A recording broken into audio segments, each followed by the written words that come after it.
Hello, Yahats! Yay!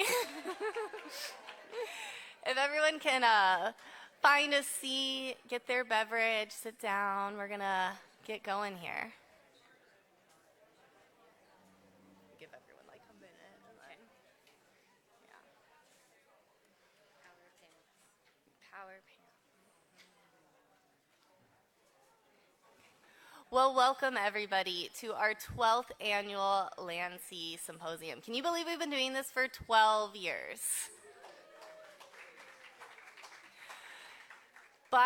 Let's, see how awake you all are. Clap your hands if you were here last year. Keep clapping. What about the year before? Year before? What about the year before? Okay, the year before? Year before. Still the year before? Year before? Okay, I've lost count. I'm not sure where we're at, but I see Joanne. It sounds like Joanne's been here since the beginning, and I know we have a few other icons that have been here since the very beginning as well. Well, thank you again so much, everybody, for being here. My name is Katie Baer-Nalvin. I'm one of the board members of the Cape Perpetua Collaborative, and this is our biggest event of the year. So thank you so much for being here and supporting us and celebrating the land and sea with us. The theme this year is connections. So all of our speakers will be talking about various ways that we experience connections here in the area. But before we get too far into it, I'd like to take a few moments to pause and reflect and think about where we are. So I'd love to invite up Joanne Cattell for a land acknowledgement.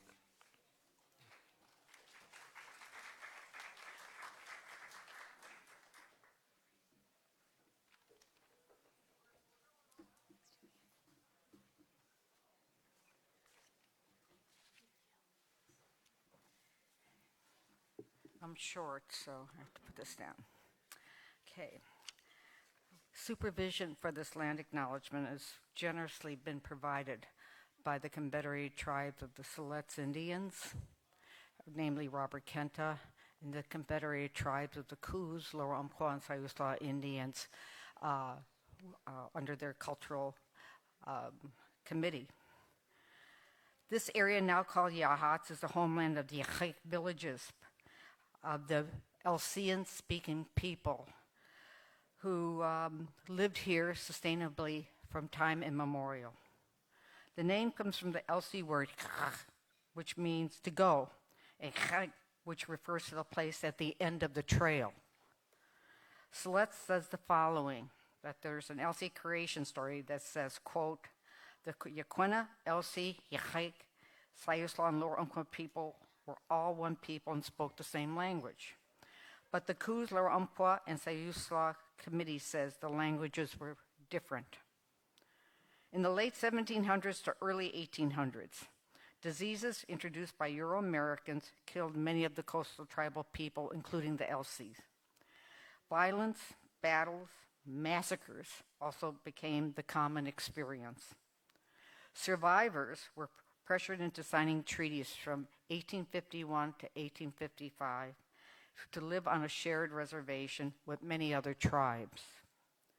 The 1.1 million acre coast or Siletz Reservation was created November 9th, 1855 by President Franklin Pierce and was intended to become their new homeland. But tribal peoples throughout Western Oregon were forcibly rounded up, shipped, and marched to this new reservation. There was actually a prison camp.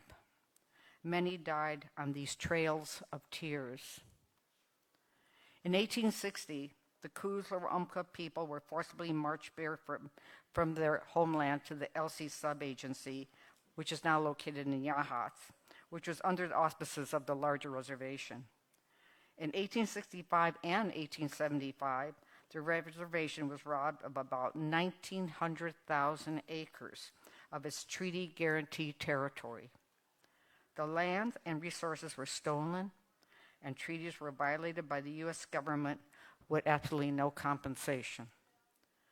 The U.S. genocidal policies allowed the imposition of horrific treatment at all the reservation prison camps, resulting in many people dying of starvation, exposure, disease, beatings, and depression of spirit.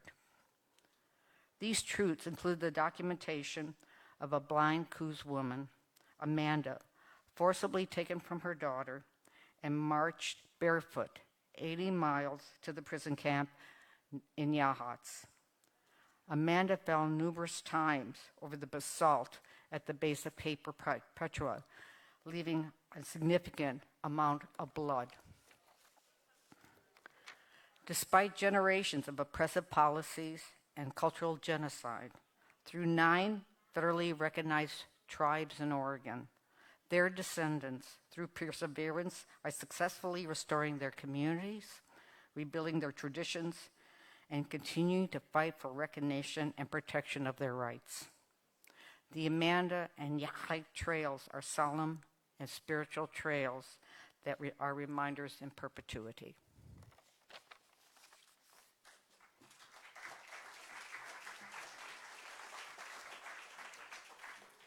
Thank you, Joanne. It's always so great to take a moment and reflect and remember the history and culture of this area so that we can do better in the future.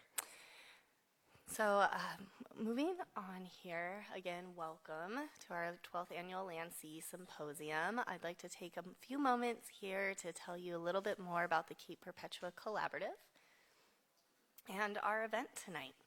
So I think you were all able to grab an agenda on your way in, but in case you weren't, here's our timeline for the evening. So in just a moment, we'll have some welcoming addresses from Mayor Craig Birdie and Representative Gomberg, and then we'll move into our presentation. So we have presentations from Professor Rick Corwell, Roy Lowe, the Oregon Ocean Alliance, Jamie Kish, our very own, Jim King, and Sarah Klein. So we'll be doing full introductions for our speakers as we move on.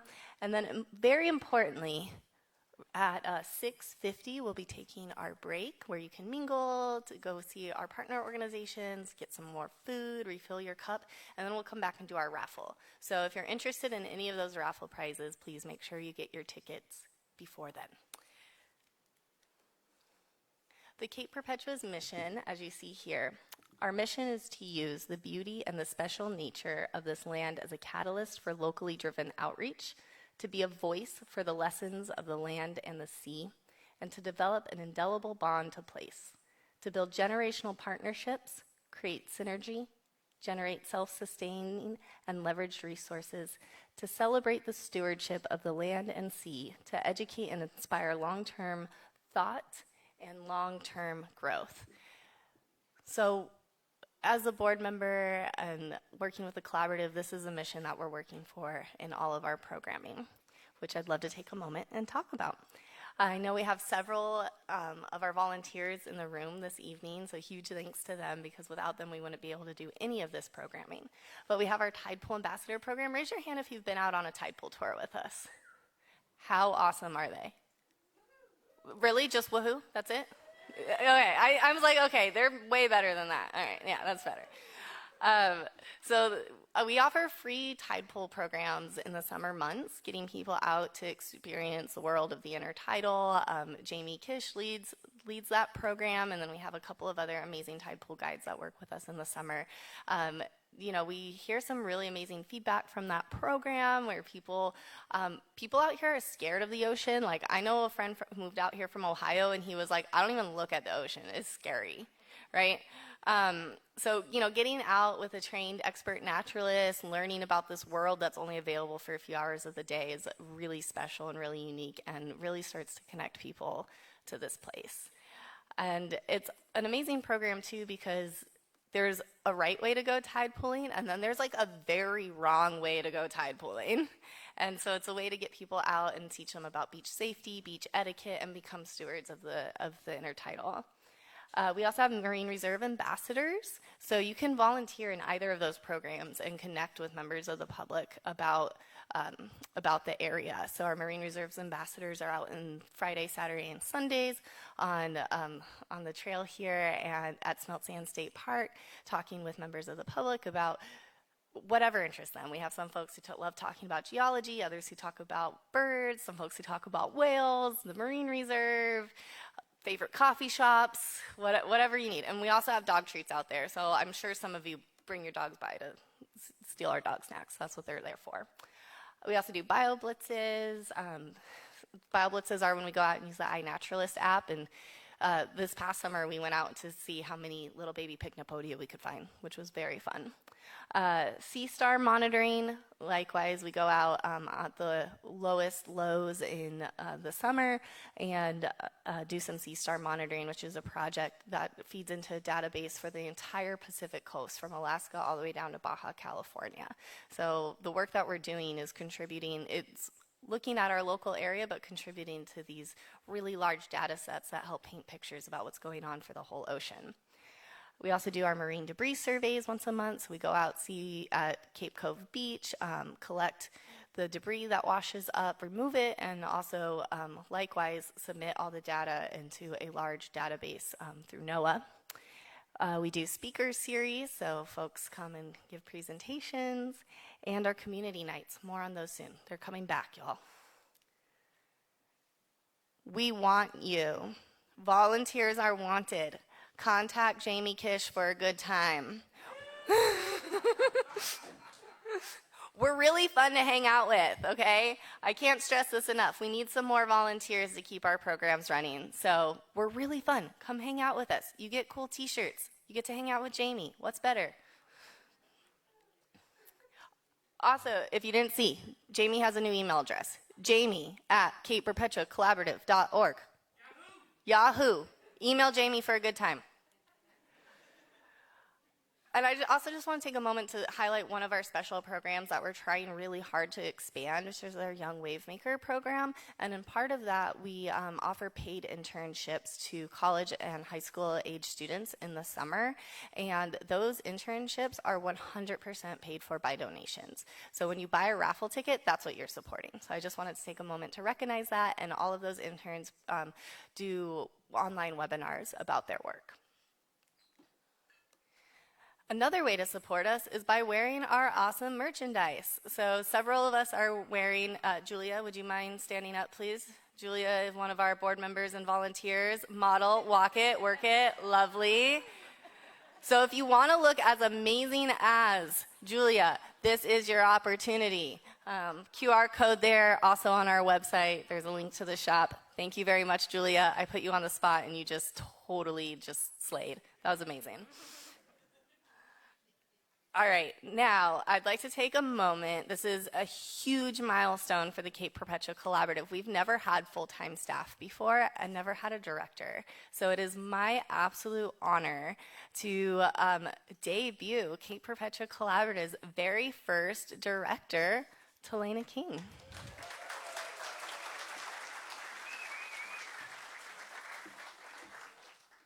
I'm a little short. Thank you, Katie. I'm so excited to be here. I'm absolutely humbled to be chosen for this leadership role with Cape Perpetua Collaborative. I've already met so many amazing people, and one of the things I was inspired about the collaborative was that it was exactly that. It was a collaborative, and I've seen the best examples of that in action already over the last couple of days, just getting settled into this new role and planning for this event and welcoming our partners and just making some forward plans. So thank you all. Happy to be here.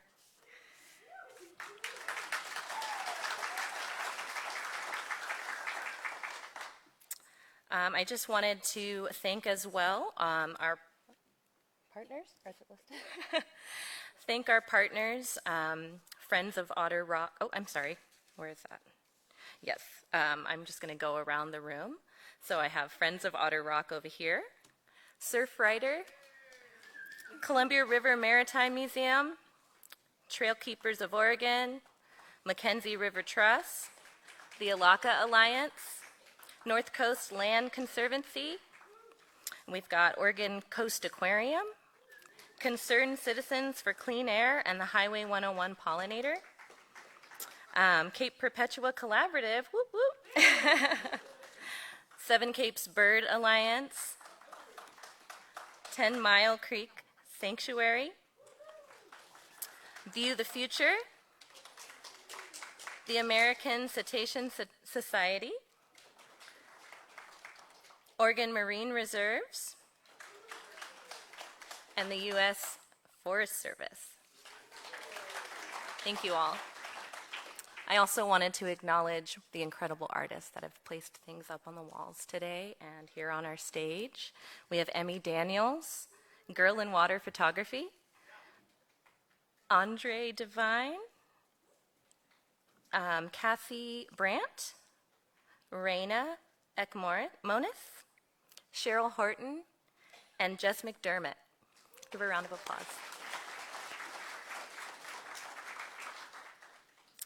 This event would not be possible without our incredible sponsors, so I wanted to make special mention of the Silet's Charitable Contribution Fund, which supplied the funding for our catering tonight. So thank you, Boone, and everyone for providing our delicious snacks.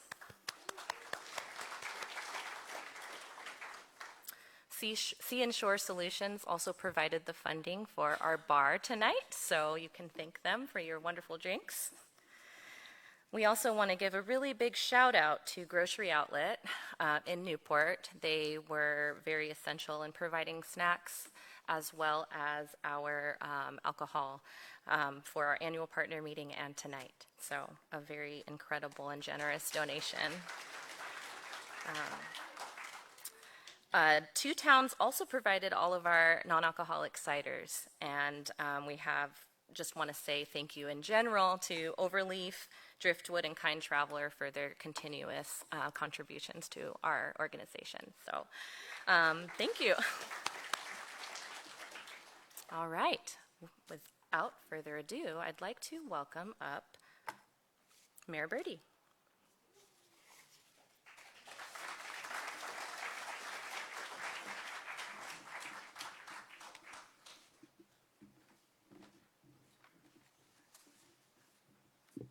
All right, can you hear me okay? Yeah, all right. Well, welcome to Yachats. We're delighted to have you and delighted to have this event. I think this is only my 9th year that I've attended, but so I'm short. I was only here 9 years, but this is the highlight of the year. I'm going to have a few remarks. One of my goals for this year is to be more improvisational instead of just reading from a script, but I still have notes, so you have to excuse me. Well, welcome. As I was thinking about this event, I thought about, how do we interact? And on one level, it's a very transactional relationship. We give the collaborative some money, and they bring a lot of visitors to town. I think we get the better part of that deal. But on the other, I think that the relationship between Yachats and the collaborative is much deeper. We share this ethos of our natural world. That is core to what Yachats is about. And I'm going to share some examples of relatively new projects in the city that illustrates that. So, for example, if you've not seen Prospect Park in Yachats, it's a relatively small park. It's about 2.5 blocks long. It runs in a street easement. But in that easement, we've put in over 115 species and varieties of plants, about 400 different plants total. Doesn't show up very well here, but some of the plants are like Labrador tea, one of the 4 native rhododendron to Oregon. It's rhododendron grunenlandicum. There's in the left corner here is a rare and endangered species, Sidelcia herpetes, and that is there's like less than 8,000 of these plants in the whole of the West Coast, and we've been able, through the generosity of State Park Nursery, get some, and it's established. Again, lots of other plants: Camas, Demara peltata, Philadelphia Louisi, plants that are generally not seen in an urban setting, but if you just walk this short trail, you can find them all. And what's also interesting is in the upper part of the trail, there's actually 4 biomes in this short area. The upper part, we have a bunch of plants that are sort of outer range, plants that are moving up from the south. So we've got many ceanothus, manzanita, Garrea elliptica, silver silk tassel, which is at the end of its natural range is essentially Florence. And we've got 6 of them, and they're all doing really well. So a little bit of global warming, but it helps in some ways. We've recently put in some parks along the ocean, and we call them the sunset parks. One of our, we were trying to name them, and somebody said, well, we have Sunset North and Sunset South. And somebody said, well, that's confusing to have north and south. And our planner said, if somebody's standing next to the Pacific Ocean and they're not quite sure which is north and which is south, they're in trouble. So we've got that laid out. It's only the second winter. They're kind of struggling. If there's any botanists in the room that want to come and talk to me about how we can make sure they're healthy, please do so. But the idea was it had been a mud pit, essentially, where cars were parking in there. Somebody said, let's put grass there to make it nicer. And then it evolved to, let's put natural grasses in there. So we have Carex panza, fescue, and some clover, trifolium, wormscoli, EE. And then our latest initiative is the landmark property, which we hope to then estuary boardwalk in our view shed. So we've been working on an estuary boardwalk for quite some time. It will be a boardwalk that would run along the estuary from 101 for about a block and a half initially, and provide a place for visitors to stand and look at the estuary. We're still waiting for the road turnover from the county. If anybody has any influence with the county, tell them we need that to happen. And then we're looking for grants to help develop that. And then just this year, we bought the adjacent property, which was where we call it the landmark property. We were able to purchase it from private landowners who sold it at cost, below what they had paid for it. We were able to use some funding from the 804 settlement, which is a long-standing 1994 Supreme Court of Oregon settlement where there's been money in a fund. It's been sitting idle for the last 7 or 8 years. They were willing to give it to us, and we bought this property, and you can see what it looks out at. So it's a beautiful piece of property looking out at the estuary as well as across the bay, and we're really excited about that. I did learn something. We're working with the South Lincoln Watershed District, and I learned that teasel, I don't know if you can see, there's a whole bunch of teasel in here. And it's a tall plant, it gets a purple flower and then turns brown. And they're pretty dramatic flower. And I thought once they turned brown, they were done. And that you could just do whatever you want with them. Well, I found out from the experts that, in fact, those things shed their seeds all year. And that you have to be very careful about cutting them down. So we will be bringing in people to help us make sure we dispose of the weeds, which is what is there right now, properly. And then our last thing I want to mention is we were able this year, through the hard work of our city manager, to preserve our view shed and also protect some of our neighbors that are below the view shed. So this across the bay, about some hemlock and spruce, 40, 50 years old. The landowner was going to cut it all down and do a clear cut. Wanted $1 million initially to preserve that. We were able to negotiate over 6 months and now have a 25-year lease. Not ideal, but 25 years. I won't be here. Some of the staff of the collaborative will be, but we're able to preserve that view shed and, even more importantly, protect the houses that were below that, whose backyards were abut that and would have been subject to pesticides as well as landslides. So we were able to do that. So now we've got this cool little package with a lookout, benches that'll be blown out into be a really nice park and a wayside for people to stop at, and then a walkway, and we're going to have a lot of information about the ecology and the history of the area in that. So that's really the highlights. There's so much more that we do in terms of the natural area in Yachats. We bought some more land. We have a very active beautification committee working along the roads. Our wetlands needs, we want to do a better job of educating people. Gerdeman Botanical Preserve, which is just outside of the town. Hopefully there'll be an open house there in March. If you've not been there, when there's an open house, you really should see it. It's got many rare and unusual species, lots of eucalyptus trees, some Chinese willows, and all kinds of things that you don't normally associate with the coast. And then thanks so much to our trails crew. That's really in many ways the essence of the city. So I probably went a lot longer than Katie wanted, but welcome to Yachats and welcome to Collaborative.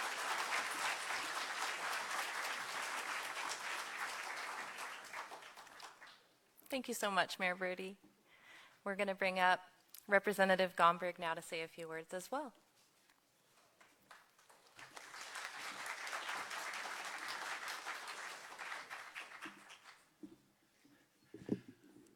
Gosh, thank you so much, Mayor Birdie. For any of you that are here in Yachats, be proud of the work that he's doing, please, and indeed.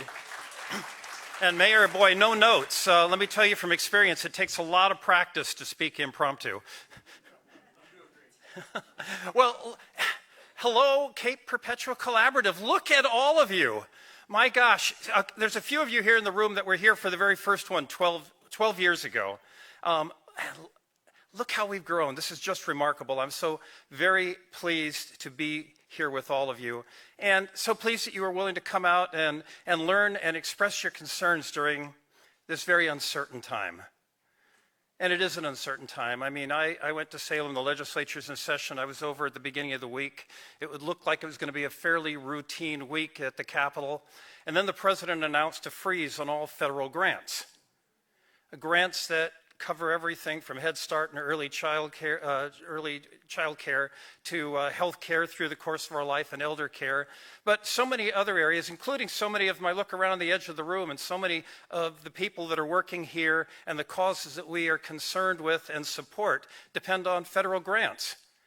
All of that at risk. And I got to tell you, it really threw your Oregon Capitol into upheaval because we're trying to put a state budget together, and 30% of the money in our state budget comes from the federal government.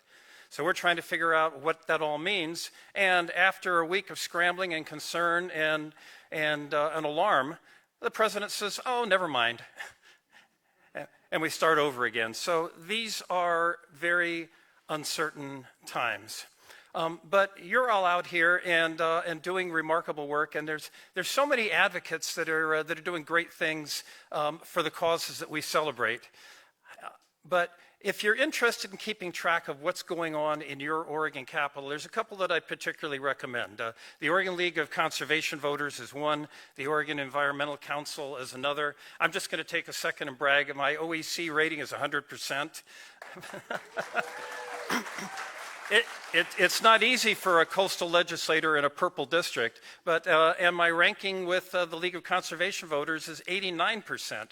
Now, some of you know the answer to this question, but if you take the other coastal legislators and average all of their scores together, you know what their score is? 11.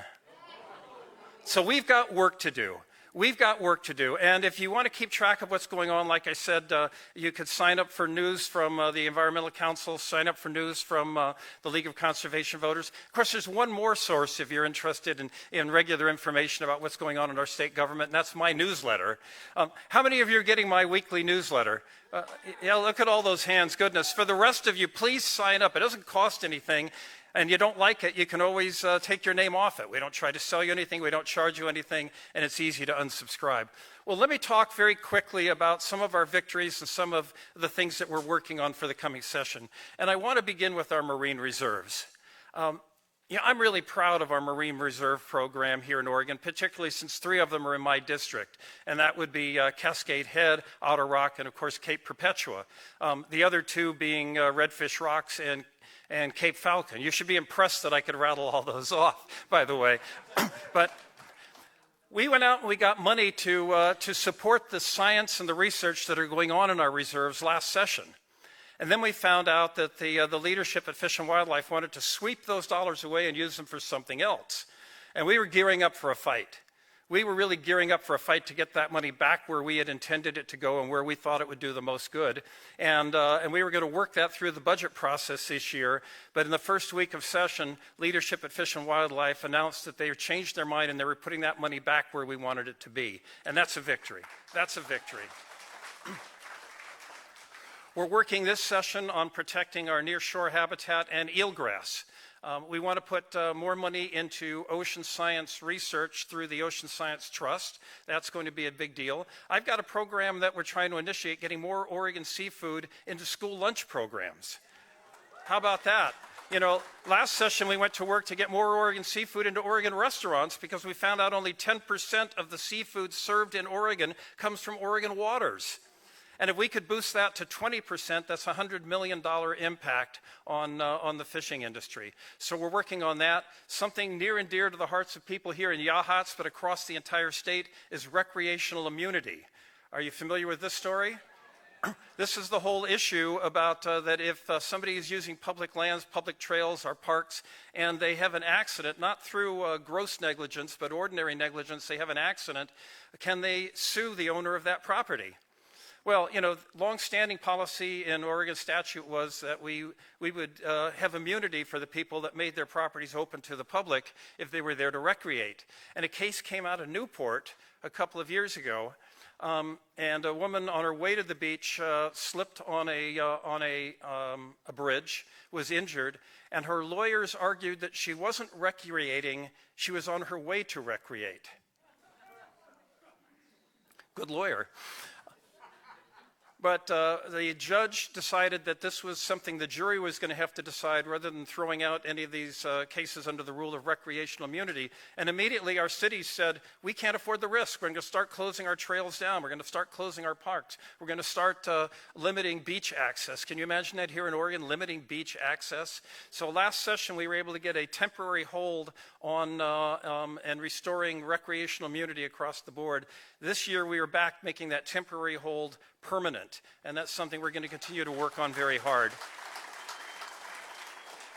So there's one more that I wanted to touch on for all of you, and it's abandoned and derelict vessels.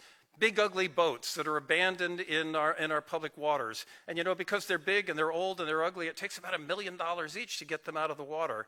So I'm going to put into effect a strategy that I call legislative sleight of hand. Now, don't tell anybody this. Let's keep it our little secret in the room. My plan is to try and slip a couple of bucks into the new transportation plan to address the issue of abandoned vessels in our waterways. And oh, by the way, a couple more dollars also for abandoned recreational vehicles on the side of the road. So that's something we're going to go after as well. So look, please, if you want to find out more about what's going on, chart our success and our setbacks, sign up for my weekly newsletter. I'm happy to share that with you. Send us emails. Gosh, I look up and down the aisles here. I'm getting emails every week now about protecting our clean water, protecting our air, protecting our pollinator corridors. And I'm really pleased to hear those letters, and I promise you I look at each of them and I respond to each of them. So stay in touch and be a part of the governmental process. We need you now more than ever. Thanks so much, everybody.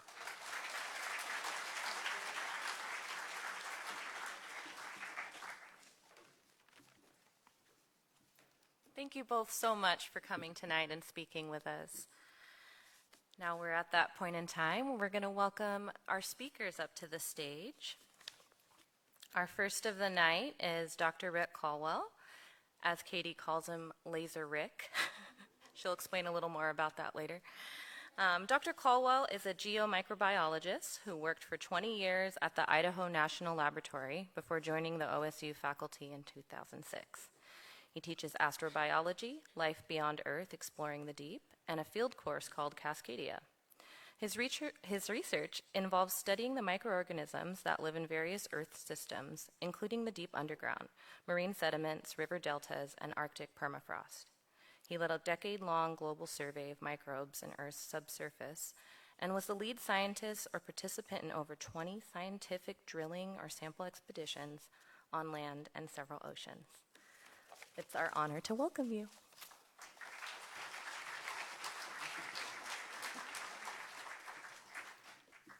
Well, thank you all for coming. This is really, what a great event.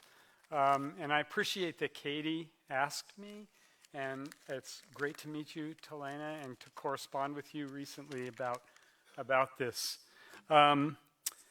Okay, so what I want to talk about is this concept called e-talk. And I have to define this as, I have to say that I do not practice e-talk, but I'm really amazed by this. It's a navigational strategy developed in Polynesia and Micronesia for finding their way around the Pacific. But before I talk about that or introduce the idea, what I want to talk a little bit about is what I have done, so you know sort of my perspective in this. So as Talena said, I am a microbiologist, which means that I grew up through doing science. Eventually, I guess what I would say is I decided I didn't know enough about these organisms that you can't see with your unaided eye, and I had to learn more. So I started studying microorganisms, and it turned out that it merged with geology, which I was always fascinated with. And so there's this science called geomicrobiology, which is understanding microbes and how they behave in our world, whether it's in the oceans or on the continents, maybe near the surface or maybe deep underground. And I guess what I'm describing here for you, and I'm not going to go into a huge amount of detail. We worked on drilling rigs, some on the ocean, floating platforms, some that are on land, right? And in some cases, we went down into deep mines to collect microorganisms and try to understand the chemistry. And the workflow would typically go in the direction, for me, of culturing these organisms, growing them in the lab, or maybe cracking them open, extracting the DNA, and then sequencing that DNA the same way that many of you may be familiar with how we diagnose diseases, for instance. But in this case, these organisms are harmless, and what we're trying to understand is who's present in these environments and what they're doing, what they may be doing in terms of cycling essential elements of our world. So what I'm describing here is what I would call my old workflow. I'm still doing it, right, a little bit. I have one student that I'm working with yet. But my new workflow is more like this. I started doing this a couple years ago, and it has to do with working with a volunteer group named or called Trout Unlimited, which does not mean all the trout you can eat. It's really trying to preserve the habitats, the cold, freshwater habitats where salmonids spawn, where they live their lives. And what I have found is that I transition gradually to working more with children, maybe doing spawning surveys where we're walking streams looking to see if steelhead are getting back into these environments to spawn, where maybe the streams had been damaged in the past, but watershed councils are now putting large woody debris back in. Sometimes we snorkel with the steelhead and try not to impose ourselves on them too much. If you're quiet in the way that you do this, then you can see these large fish, salmon as well. And then we clean up rivers. So there's a lot of trash that we found in the South Santiam. We do this once or twice a year. A wonderful opportunity to float the river, maybe fish a little bit, and pull out whatever people might have put into the rivers. And I still teach astrobiology, so I'm still out looking at the stars with students when I can get them outside. And I think I would confess that my original thought was that when I got up here, we'd all go outside and we'd look at the stars, which is what I like to do. I've done it a couple times for the collaborative, but I thought, okay, January, unlikely. And as the time got closer, obviously it's not going to happen tonight. And then also getting people outside, it just doesn't work. So I think what I'm going to do is talk about it a little bit. The stars are a part of it.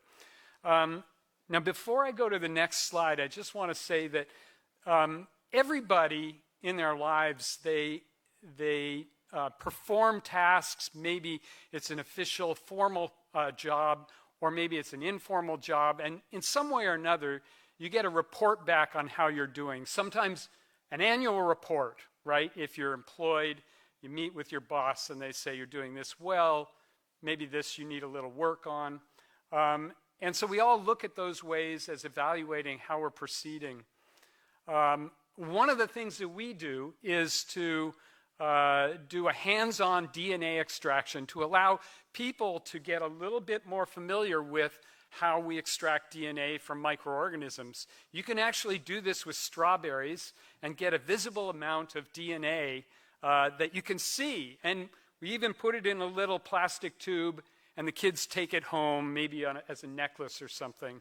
And so I never know quite how this comes over, and certainly it doesn't fit much into my annual review.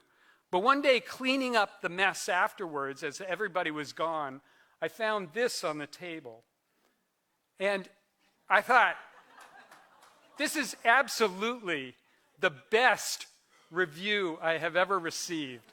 I don't know who left this, but I'm pretty sure it was a child. And I mean, I looked at it and I was about to throw it away, and I thought, wait a second, this is something worth saving. So I think if we can do these things that in our work that sort of connect with people, then that's what I'm finding is the most valuable thing for me, as opposed to maybe studying one more little microorganism and sorting out how they may live. Okay, so this image was so profound when I first saw it, and it was presented by Becky Vega Thurber, who was a colleague of mine at Oregon State. Now she's at UC Santa Barbara. She studies coral reefs in Tahiti. Has anybody seen this figure before, or do they know what this is?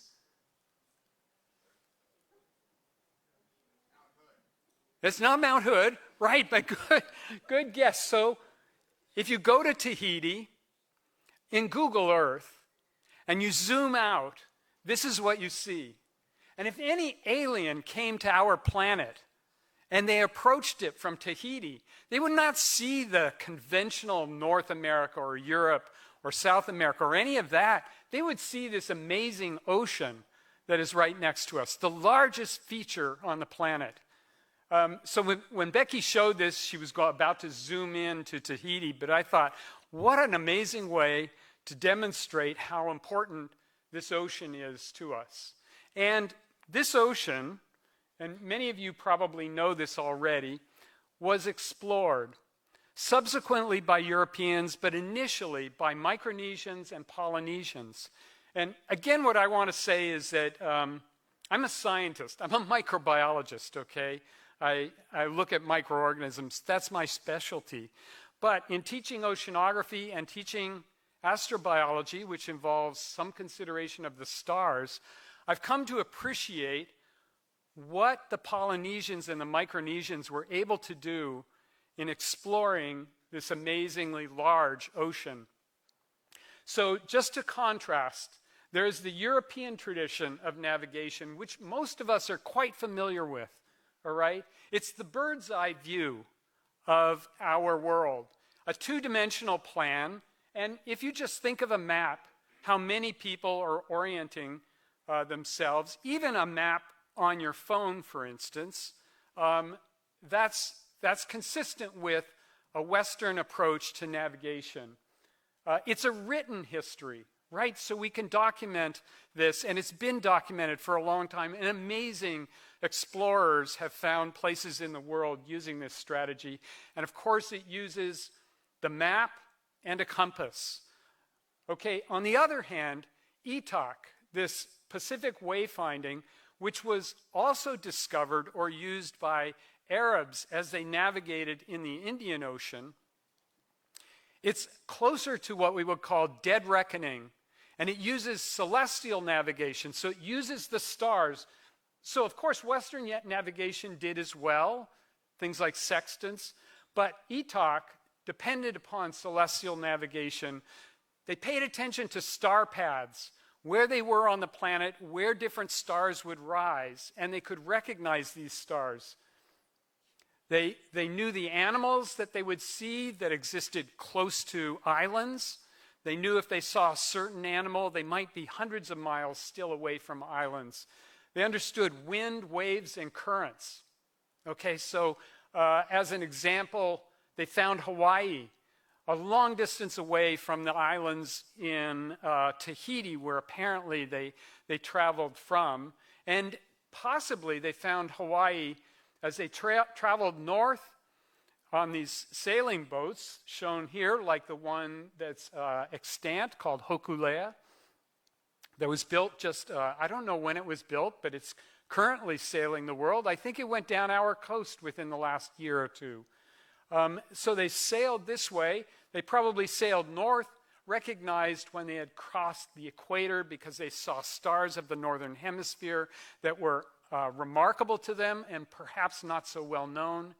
And then they would travel on the trade winds, eventually probably arriving in the islands and they would recognize the islands even before they got there because of the large waves that came out of the North Pacific, but the islands would create diffraction patterns in the downstream, the slipstream portion of the islands. So they knew they were close to islands even if they couldn't see them. This is an oral history, and this, in a sense, you can read about it. There's this great book. There are many books about it, but this great book written by Christina Thompson called The Sea People. And it's a little ironic, right, that I read something about an oral history, but that's how we can learn about it now, okay? But it was completely an oral history, so the navigators could communicate with each other, could learn these things, but they told this as a story. They also used some things to recognize the stars and the island groups that existed near them. And the closest thing that I think I can get to trying to understand this as a way of knowing your environment is that it's a dynamic cognitive map. And I think this is a psychological term that is a way to describe how people know where they are or their environment. And again, this is very complicated, the way that they navigated the Pacific and found all these small islands. And to equate it to something that we know is, it's not quite right to do. However, it's a little bit maybe like driving on a freeway that you're familiar with. After a while, you don't need to consult the map. You know where the difficult traffic comes in. You know where it gets congested. You know where the bad turns are. Maybe even if the weather is bad, you understand where you have to be careful in the road. Or maybe an even simpler example is if you get up in the middle of the night to go to the bathroom, you don't consult a map. And if you're like me, you probably don't turn on the light. Maybe you should. But you don't, because you know where the bathroom is and you know generally where things are. So those would be examples, I think, of dynamic cognitive maps. But Etok is a much more complex form of that. And this way of navigating or this way of knowing is really quite sophisticated. So what I'm wondering is if we can ask questions that would provoke in the audience. So there are a series of experts in here, right? We all know some things really well. Nobody knows everything really well. So nobody probably would be as good as one of those navigators that is responsible for navigating that ship. But for instance, if we turned off the lights in here and we started to ask questions. Maybe we won't turn off the lights, but does anybody know which direction the ocean is? I came in this building, and it's the first time I've been in here. Is this west? Okay, good. Okay, that's what I was sort of thinking, but I wasn't sure. So some experts are helping us out, okay? What about north? Which direction is north? Okay, good. Okay, so if the ocean is that way, north is that way, and this sort of gets back to the mayor's comment about, okay, if you live down here or you're down here, you should sort of begin to understand which direction is north and which direction is south on the coast, okay? But there are more complicated questions that some of you also probably know, like, I mean, could we point to where the sun is right now? It's down, but where would it be? Okay, sort of down that way, set in the southwest, sort of, working its way west, right? Okay, it's going to be sort of in the west in a month and a half, right? Around the equinox, it'll be due west. Okay, so it's there, but maybe down there. How about the moon? Where's the moon right now? Who knows where the moon is? Is it that way? It is? What phase is the moon right now? Yes, it's a crescent, right? When was the new moon? 2 nights ago, right? The new moon was 2 nights ago.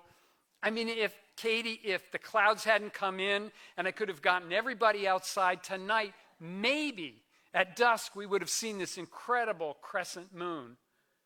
And the dark part of it, we would still be able to see. Why would we be able to see the dark part of the moon where the sun wasn't shining? Earth shine.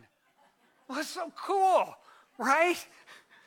The reflection of sunlight off the earth onto the moon lets us see that part of the moon that isn't illuminated by the sun.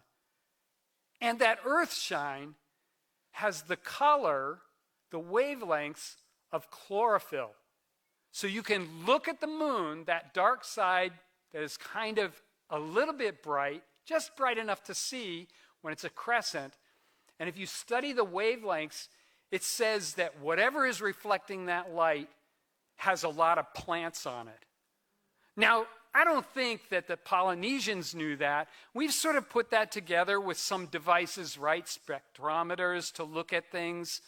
We may calibrate instruments in space now using the moon. But there are these things out there that collectively we can begin to understand. What are some other questions like, and I should say, how much time do I have now? Okay. Are we okay? Okay. But I won't abuse you. Okay, so if we were to get in a boat here in Yachats and say we wanted to sail to Hawaii, would this be a good time to start? Why not? Yeah, there's a storm out there. We could wait until the weather dies down. What's another reason? I mean, where's the wind coming from with this storm? Coming from the south. We're going to get washed up on the shore as hard as we try. Okay, so is there a better season from the Pacific Northwest that we might take off? Summer. Why summer? The winds just blow incessantly from the north during the summer, right? We could use them to make our way towards southern seas, maybe pick up the trade winds off San Francisco or further south. What animals would we pay attention to? Let's just say we start our trip in the summer. We start our trip when we've got a good north wind for sailing, and we head out into the Pacific, but we're heading down the coast. Are there things that would tell us that we're close to the coast still? Birds? Any types of birds in particular? So seabirds? Okay. Yeah. Are there some birds that would tell us that we're close to shore as opposed to in the middle of the ocean? Cormorants? Well, okay. Okay.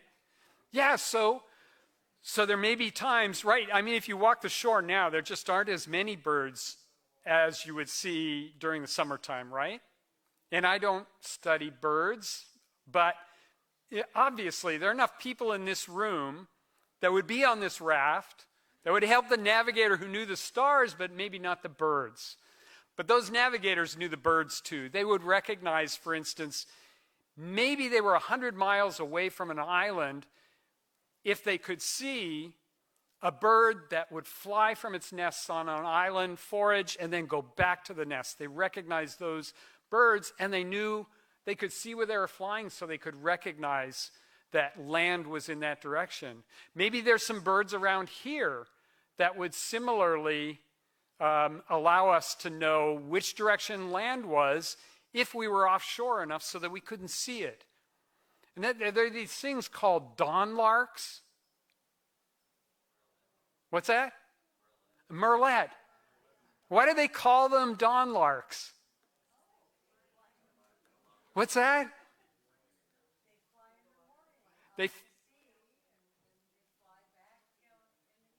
That's right. They fly from old growth forests onshore. I think as much as, and you guys would tell me if I'm wrong, like 100 miles sometimes from their nest offshore, forage, and then come back to their nests. And they do it daily, right? And I think the loggers named them dawn larks because the loggers would see them flying in the mornings, and they'd just be bullets headed out towards the coast. So if we were offshore and we saw merlets, we would know, okay, well, we're still not close to shore maybe, but maybe it's only 100 miles over in that direction. Okay, any other hints that we would pick up if we were sailing towards Hawaii? When you get to California, what would we see? Otters, okay. And if we were paying attention and there were people that understood that otters were more prevalent in California, right?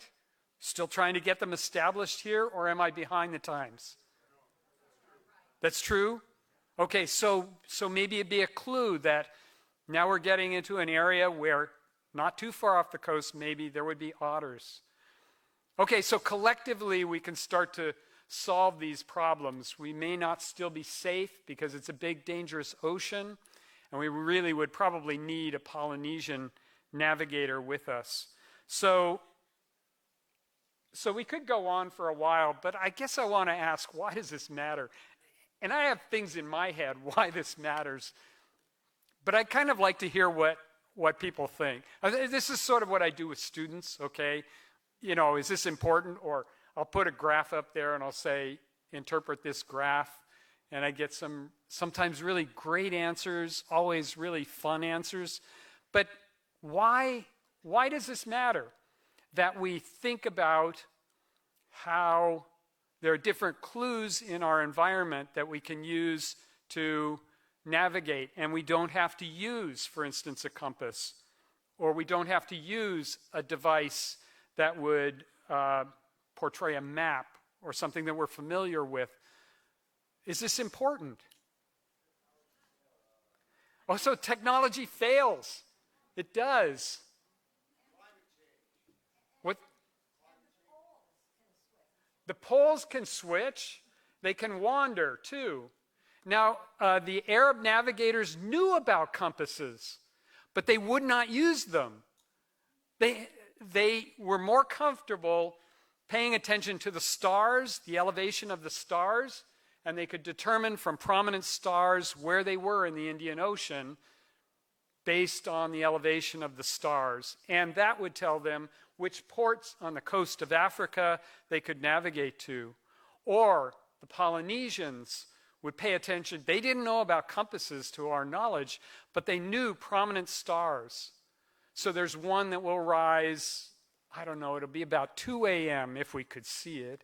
My favorite star, okay? But it's called the zenith star of Hawaii. And that's because the Polynesians found that star, when it rises and goes through the sky, if you're sailing directly underneath it, it would take you right to the big island of Hawaii. It's the zenith star for Hawaii. And so for them, this was essential. If they did not understand this stuff, they would get lost on the ocean. And, we don't know how many did, but at least some survived, some made it. Why else is this important? It's not just academic knowledge, right? So you can get home. That's true. I mean, are you ever in a foreign city and you may not recognize maybe where the cabbie is taking you or the Uber driver? But can you see a star? Okay, so I've done this, okay? Yeah, he's taken me in the right direction. I can see Hokulea. Okay, but yeah, so you can find your way home. What else? I like the devices, so we don't rely upon our devices.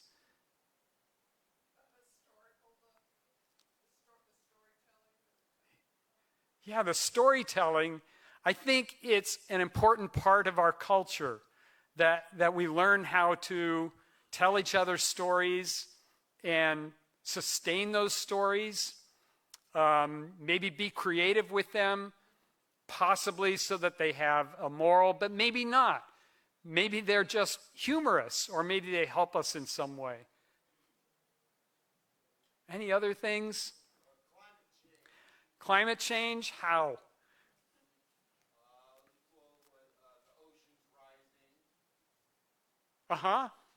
So it helps us understand, maybe have a better grasp of a historical perspective of what things were like or how they're changing.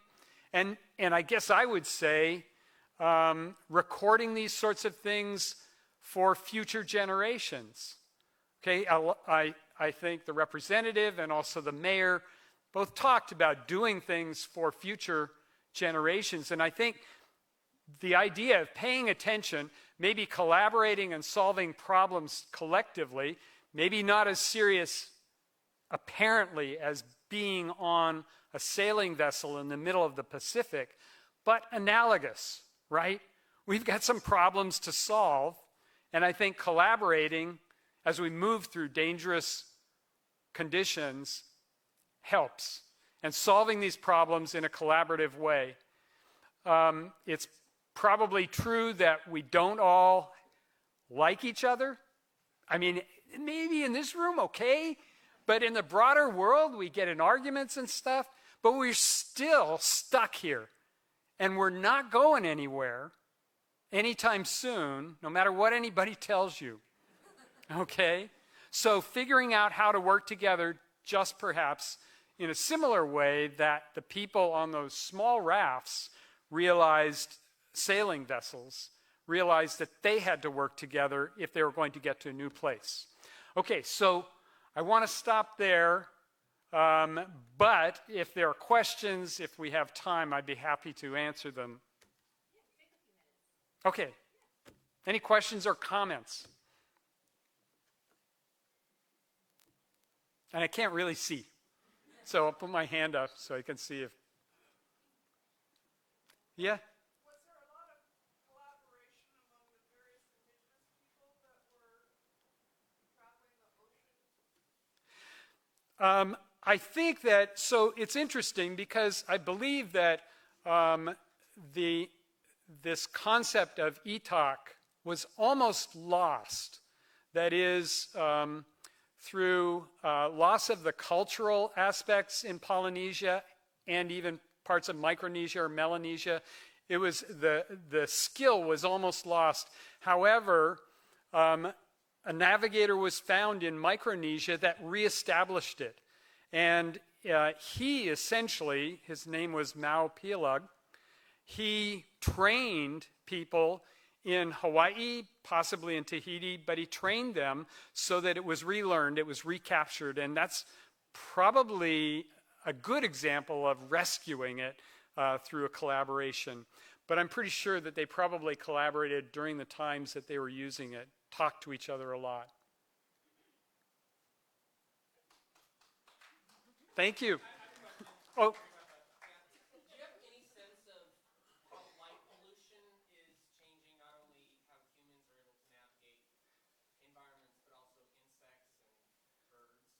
I think it is true that birds are definitely impacted, and the idea of trying to change over light fixtures, maybe not using them so much, maybe even choosing the time of year when migrations are happening so that birds, for instance, can migrate more effectively without lights confusing them. Light pollution is a real problem. You may know about this. And animals around the world, I mean, squid, you know how capable squid are of changing the colors? There are some types of squid that sit in the upper part of the water column as predators, and they'll change the pattern of their skin so they reflect the Milky Way. And they blend into the Milky Way so they can prey upon fish, for instance. Or scarabs, dung beetles, navigate using the Milky Way in Africa. And so if you have too much light, you know, these types of, maybe not in the middle of the ocean, but in places where humans are, then you're interfering with animals and their ability to navigate. Yes? Have you seen any progress in higher education in incorporating different types of learning, different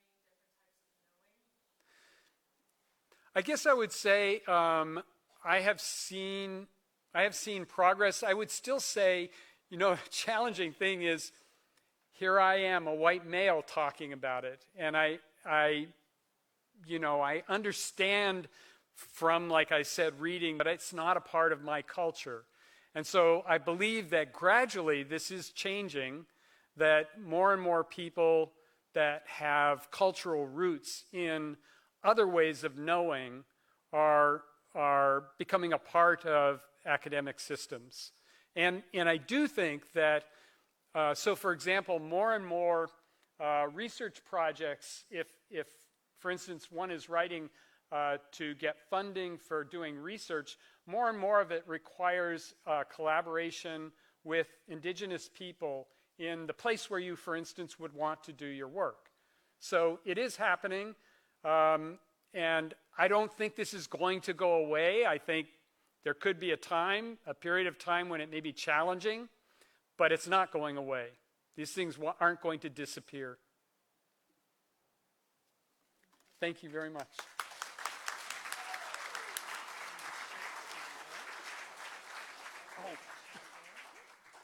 Oh, thank you. Before you leave the stage, when's our next stargazing night? So, anytime it's clear and you let me know, Katie knows I'll come down. We'll get it done. Okay. Yep. Okay. Thank you.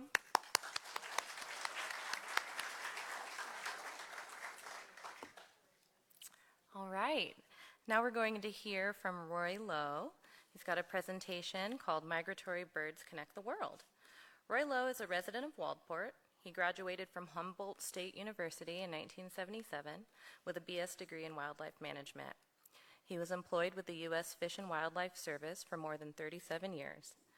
He spent the final 30 years of his career working on the Oregon coast, and at the time of his retirement in 2015, Roy was the refuge manager at the Oregon Coast National Wildlife Refuge Complex. Welcome, Roy.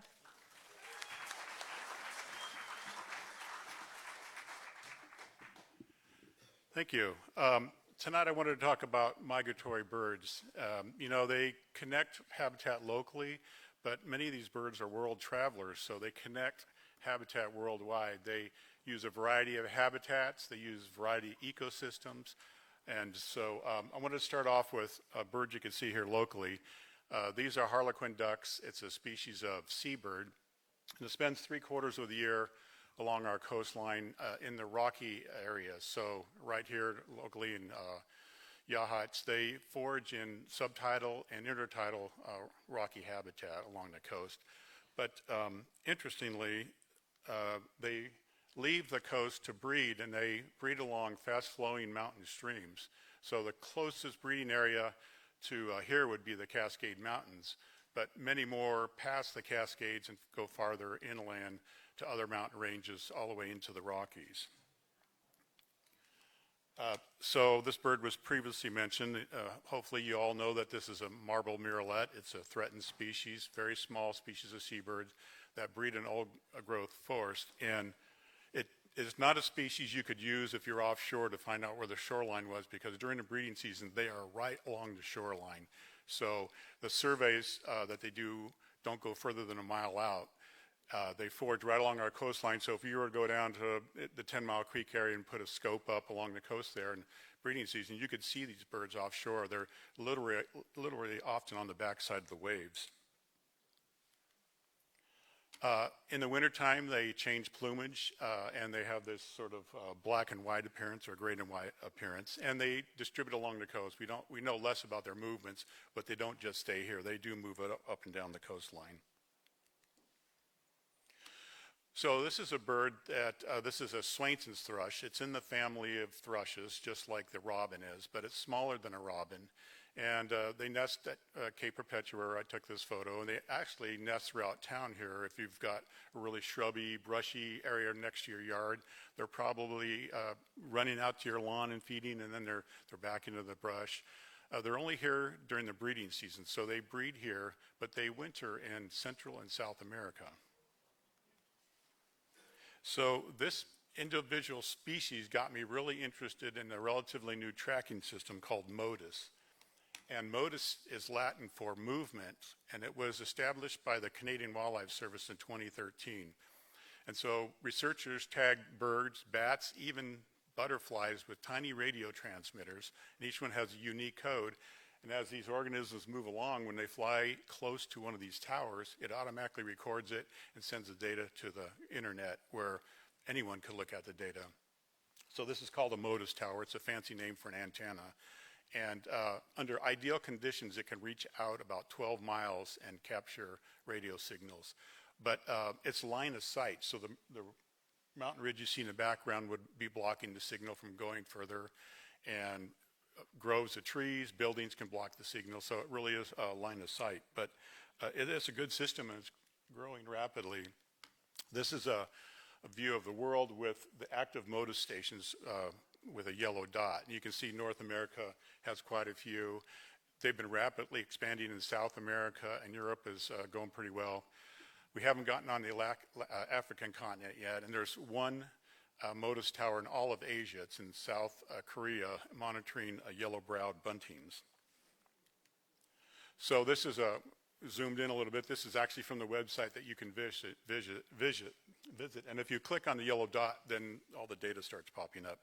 But if you look, there's 5 dots along the Oregon coast, 5 active towers, and 4 of those were constructed by the U.S. Fish and Wildlife Service, and I have been monitoring those since I first saw this one that was tagged Swainson's thrush.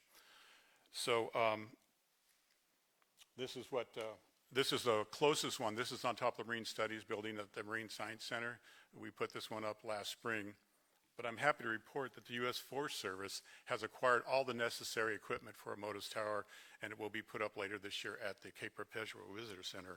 And it's going to give us a really good window on migratory birds passing through here, because the tower I showed you at the Marine Science Center is focused inland towards the estuary. So there's many birds that pass by that don't stop at the estuary, and now we'll learn which ones do go past Cape Perpetua and go into the estuary. So it'll be another really key site to have.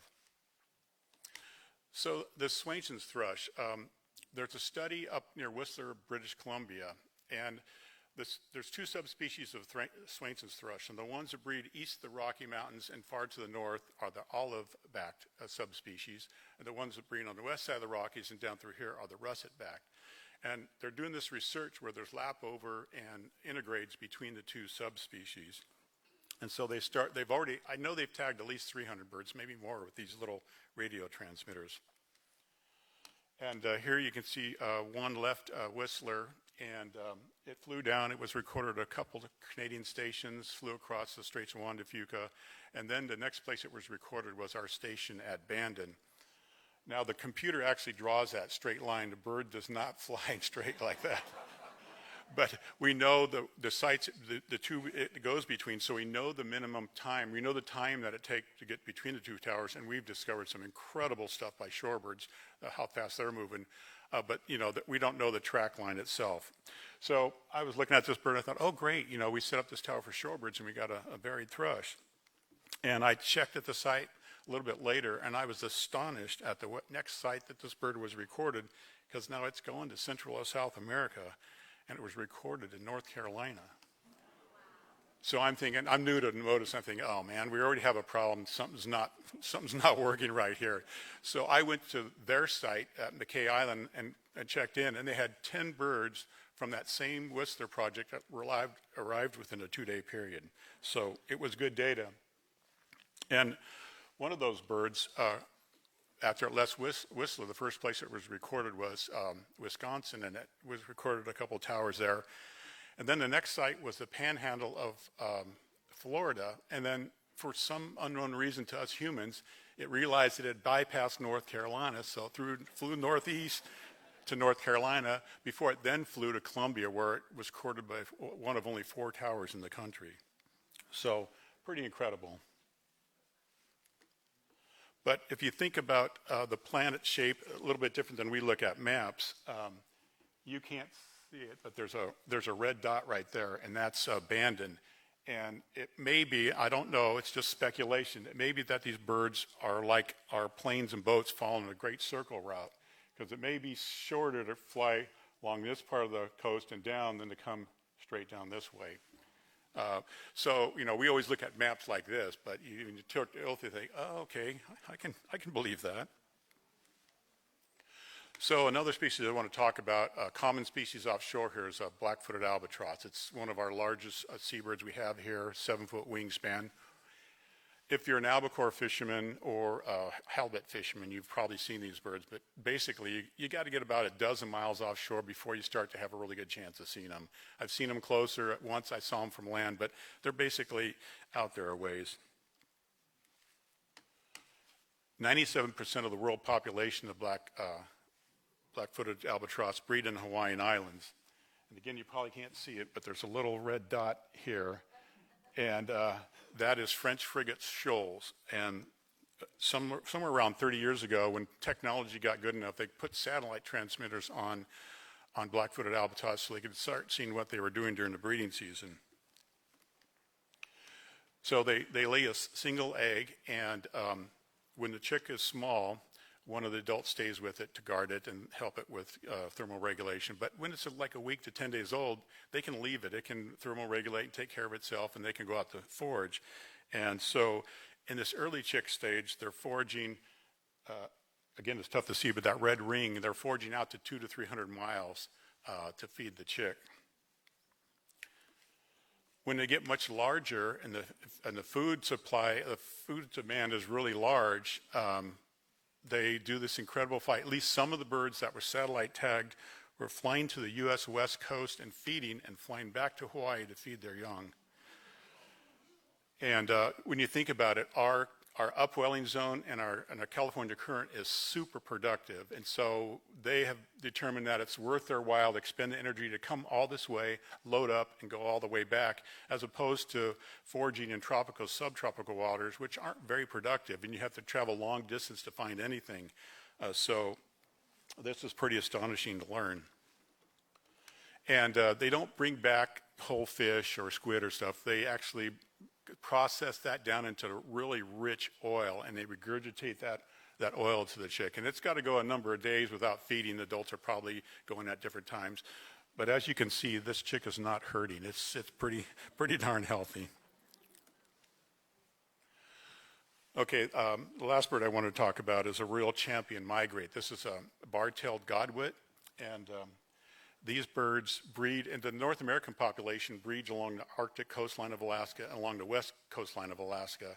And then they all fly to the Yukon-Kuskokwim Delta area where they stage, build up their fat, and then they migrate nonstop to the southern hemisphere. Oh, let me go back. So about 65 to 70% of the birds go to New Zealand, and the rest go to eastern Australia. So these birds are undergoing this huge flight. We didn't know it was nonstop until transmitters got small enough that we could put them on shorebird satellite transmitters. So incredible flight. So the researchers wanted to know, well, okay, so we know what the adults are doing. What are the young of the year doing? And the reason they made that question is Arctic and subarctic shorebirds abandon their young on the breeding ground and migrate without them. And so the young come later on their own migration. Oftentimes when the adults leave them, they're not even flighted yet. So I thought, okay, so the problem is when they could catch these young birds, they're only a third of the size they're going to be when they leave Alaska to head south. And so they captured 3 birds, and they put on harnesses with satellite transmitters, and they had to put them on very loose fitting because they were concerned that they would, they had to grow into them.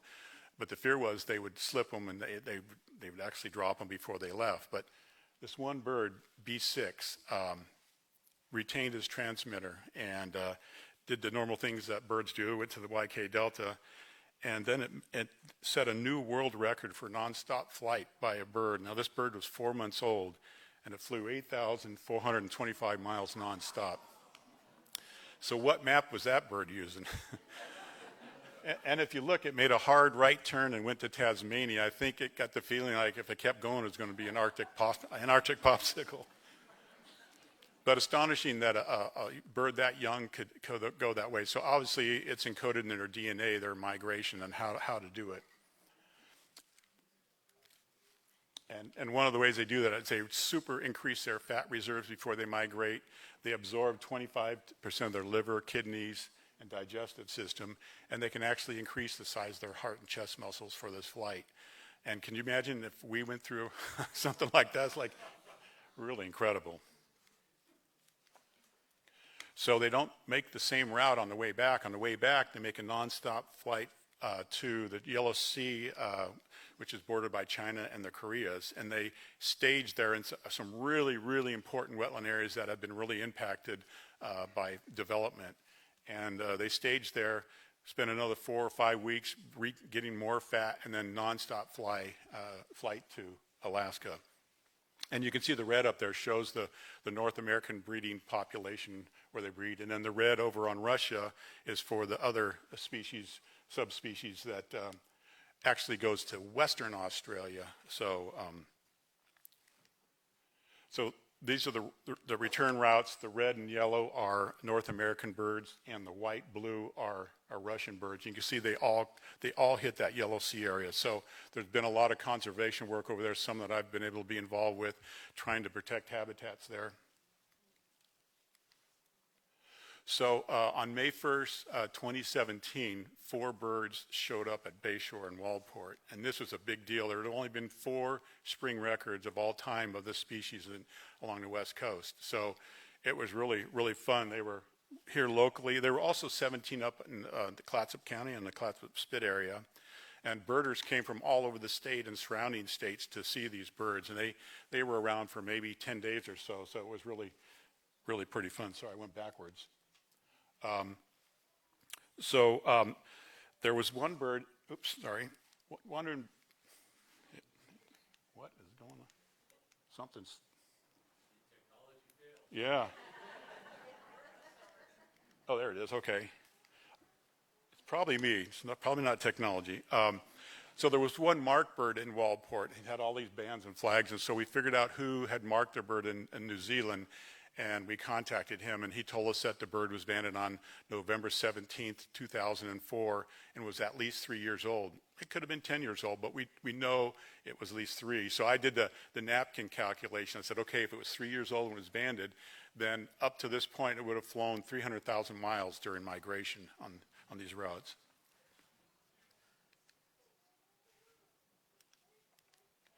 So in 2020, we got an email from this gentleman in New Zealand. He said, hey, one of my marked birds is heading your way. And when he contacted us, the bird was out in this position. And he said, I don't know where it's going to go. It could be Northern California, could be Oregon, could be Washington. But on the track, it looks like it's going to hit the West Coast. And then it eventually arced up, as you can see, and it came ashore at southeast Alaska and spent 2 days probably recovering. And then within a week, it was at the YK Delta where it had been trying to go the whole time. So really amazing navigation to be that far off. And if you look at if you look at the weather data, there's a super intense storm that was right here, and these birds were on the backside of it, probably being drug up there. So our guess about the first arrival of being storm-driven was probably true. Okay, so these are the 9 shorebird flyways, and I just wanted to put this up to show you how convoluted it is. You can see Alaska, there's a bunch of stuff going on in Alaska where birds are going right and left and south. And so the bottom line is with migratory birds, you have to start locally protecting habitat and ecosystems, but for these things, you have to do it, by state and by country. And so, for instance, our bar-tailed godwits that go into the Eurasian, East Asian, Australasian flyway, there are 22 countries that have to co-manage this species to make it survive. So it's really a tough battle trying to deal with other countries, and the countries like Myanmar and North Korea and now China. I've got a lot of friends in China, but government relations aren't so great. So anyway, they connect the world, and we have to all do our part to save them. So thank you.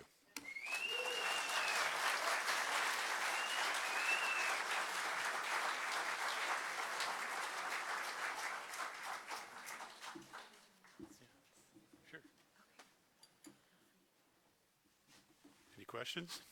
I got a question. Yeah.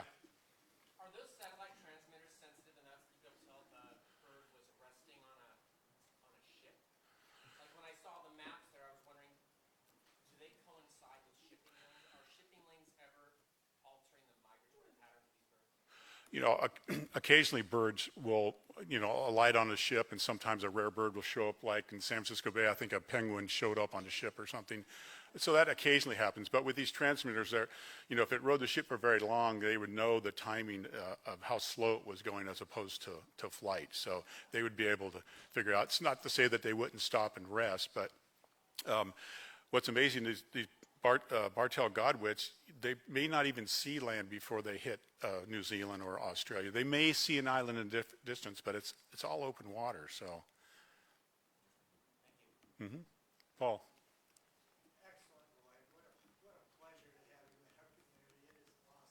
Thank you. It's my pleasure to be here. Well, my question is, some of us had to deal with forage fish management plan. Can you even talk about the prey base and how that's another piece of the story that we need to engage in our estuaries and in our nearshore and offshore? Well, what I can say is it's absolutely critical because depending on what species of seabird you're talking about, our forage fish, they're dependent on. And I know there's a species we have locally called sand lance. In the Great Britain, it's called sand eel. It looks like an eel, and they dart into the sand. And over there, they overfished it so badly, and all of a sudden they started losing all their seabirds. Direct connection between forage fish and seabirds. And so you have to have those resources, and that's one of the primary things we have to protect is their forage. So. What kind of average speed are we talking about in these? That 4-month-old godwit was averaging 750 miles a day, so you can do the math. And apparently, let me see how this works. During the day, they fly at higher altitudes, and during the night, they fly at lower altitudes. And that's usually birds that are near land, because the reason they're going up in the day is because of predation by peregrine falcons. And this was shown on bar-tailed godwits in Europe.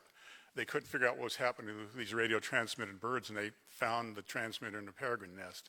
And then they started putting 2 to 2 together. So during the day, they're going up higher than the peregrines go. Then at night, they can lower the altitude. Great, thank you.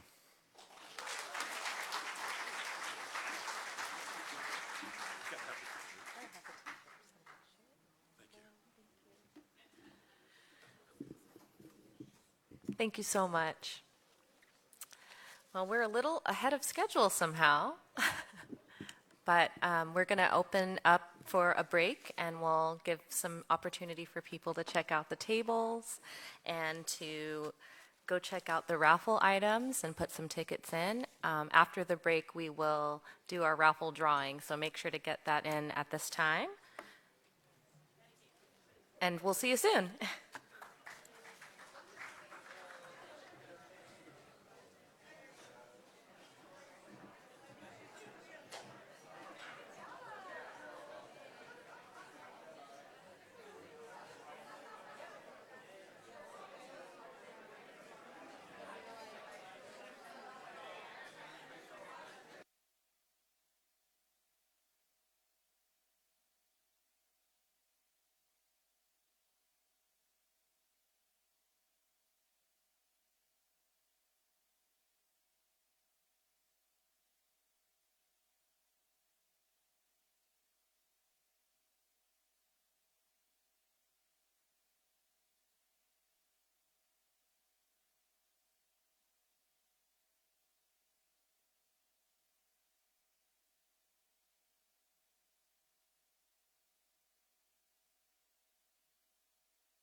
Carla Chambers. Woohoo! Okay, I'm gonna put this back in the tub.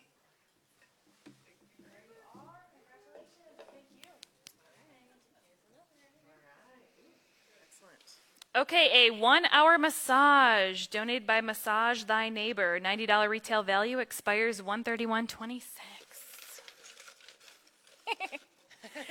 Oh, I know. 26. Jordan Essage? Esso. So sorry.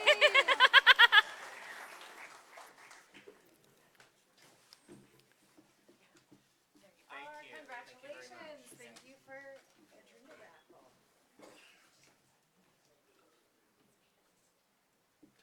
All right. Let's see. Ooh, this is a fun one. The White Rabbit gift box, 2 10-ounce coffees, a ceramic mug, 2 travel straws, stickers, and a wooden box with a $95 value.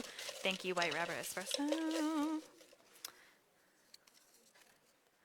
Kristen Stevenson. Kristen Stevenson.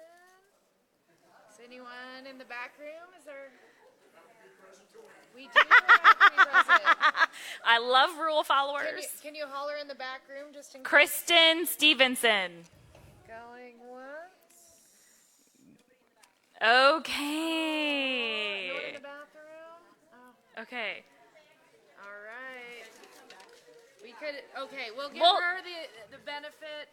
Give If them she's just not in back case. We'll redraw. by the end, we'll redraw it. Oh, this is a good one. A tour for 2 at the Central Coast Food Web and lunch with the director at Local Ocean. Does not specify what you have to get. Paula D'Alfonso.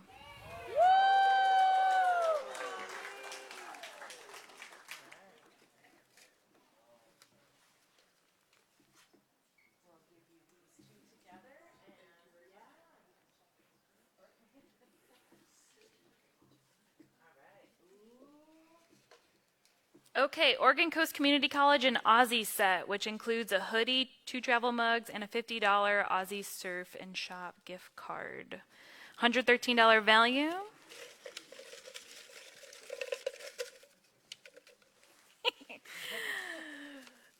Meg Simmons. Okay.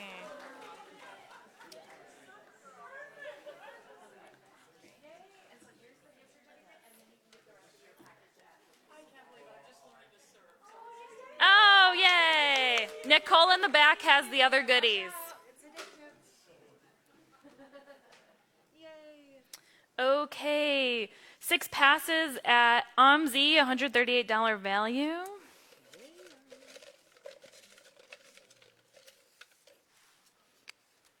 Craig Hugan.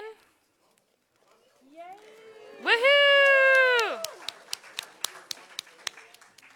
Okay, we're gonna switch, and I'm gonna let you have the magic finger.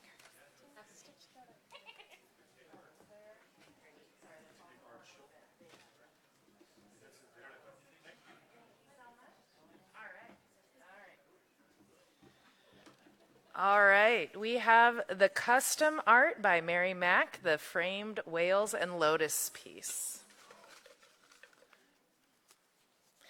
And the winner is Sabra Comet. Yay! Woo! Yay! Sorry if I pronounced that wrong.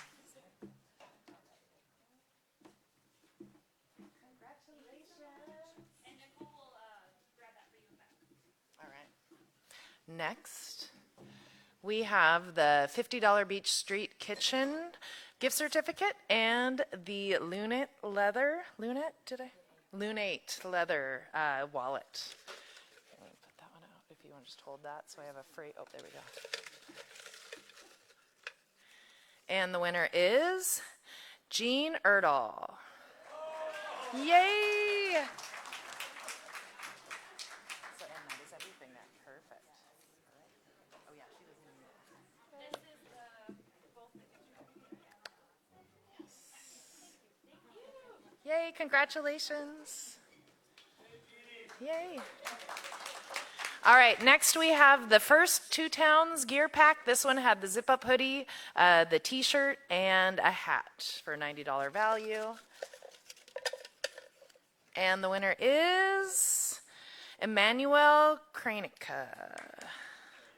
Kranik, sorry. I apologize for pronunciation. Congratulations.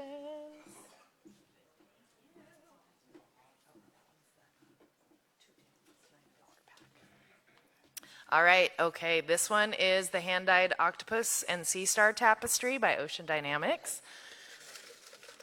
By me, yeah, sorry. I hope it finds a good home. And the winner is Sherry Dickinson. Yay!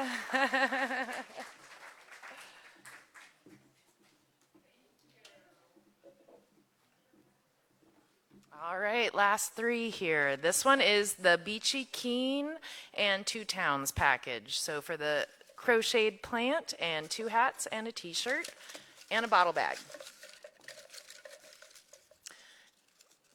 Oh, wait, no, you should pick this because I put something in there for myself there. I don't want to...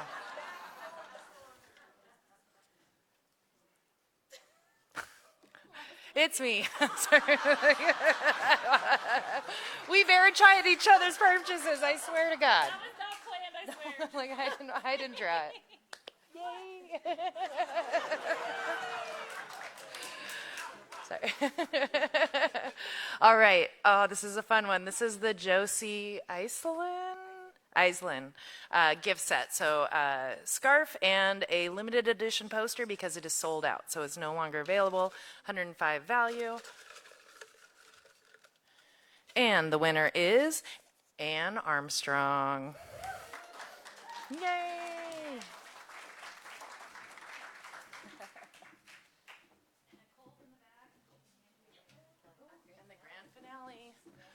We kept this one for the grand finale because it looked like it had the most tickets in it, and I wasn't surprised. It is the $100 Local Ocean gift certificate. And, okay, good. The card is still in there. Go on deep in this one. All right, and the winner is Paula Delfonso. Yay! Lucky tickets. Thank you to everyone who donated and for entering the raffle and supporting Cape Perpetua Collaborative. Thank you very much.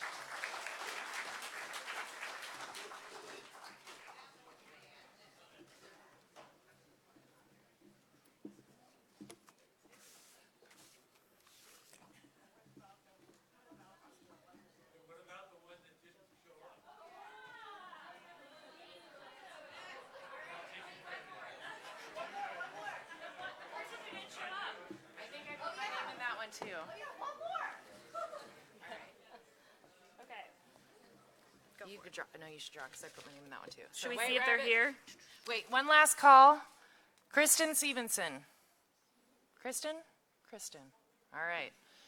Thanks for the reminder. Yeah. This is for the White Rabbit gift box. Richard Scott. Yeah! Woo! Thank you, everyone. Thank you guys so much. No. Oh, I have it. Right here, Megan. Please, I'm not leaving the stage.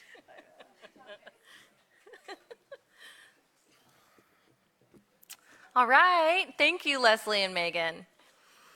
Now we're going to have Joe Liebezeit come up and speak with us for a few minutes about connections of the from Bird Alliance of Oregon. He just wants to say a few words. So, hi, Joe. Come on down. Hey, everybody. Good to see everybody and be able to kick off the second half of this event. Before I talk about the Oregon Ocean Alliance, I'm going to give you a little summary of our new group. I first want to talk about the Cape Perpetua Collaborative. So about 13 years ago, a few of us, some from outside the community like me, but people like Paul Engelmeyer, Charlie Plybin from Surfrider and some others got together and we were like, hey, you know, there are these other community groups around the marine reserves in Oregon, but there's not one at Cape Perpetua. And this is such an amazing place, such an amazing community. Let's try to work to get that to happen. So we started to work with different stakeholders, different agencies, different other community members. And yeah, back in 2016, we brought the Cape Perpetua Collaborative in existence. And our first coordinator, if you don't remember, I'm not sure if she's here tonight, Tara Dubois. She did an amazing job kicking it off, getting a website, getting things going. And then Katie came into our lives and took it to a whole nother level. And now we have the next generation, Telena. So it's really proud. I'm really proud to see, after all these years, this organization really doing so well and bringing people together like this. So I just think, let's give a great big hand again for the Cape Perpetua Collaborative.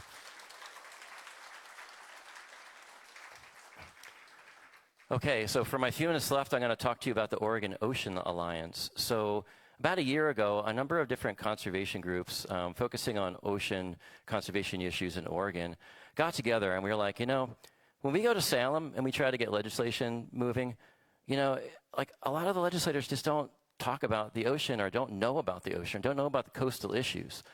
So a bunch of us got together, and I want to have those folks stand up that are here. So there's 8 different conservation groups. So we've got Kent Dowdy from Seven Capes Bird Alliance, Paul Engelmeyer. I think Paul might be in the back room socializing, as he does. But Paul with the Bird Alliance of Oregon and the 10 Mile Creek Sanctuary here in town. We've got Kaya Hazard from Surfrider, Ian Giancarlo from Environment Oregon, and there's Paul. Paul, say hello.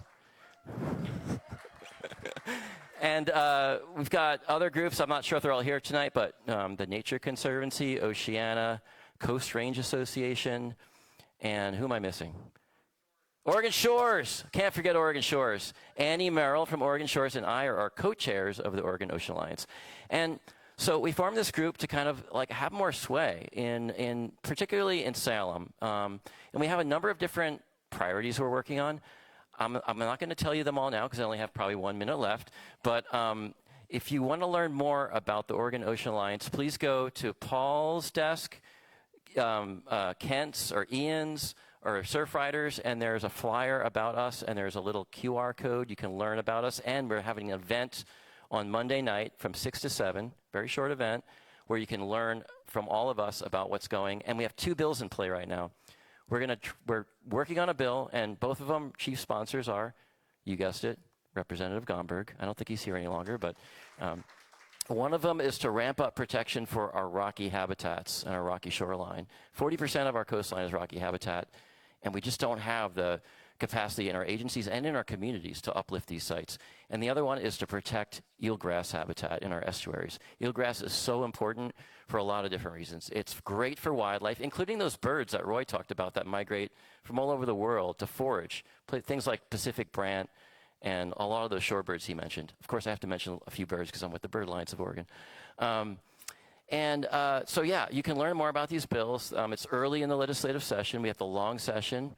Hopefully they'll make it through, but we're going to need the support of people like you to make that happen. And people that live in these communities, like on the coast, are really important to make that happen. So think about joining our February 3rd event. That's, again, Monday night at 6 o'clock. You can learn more about it from those folks I mentioned, and I will stop there. Thank you.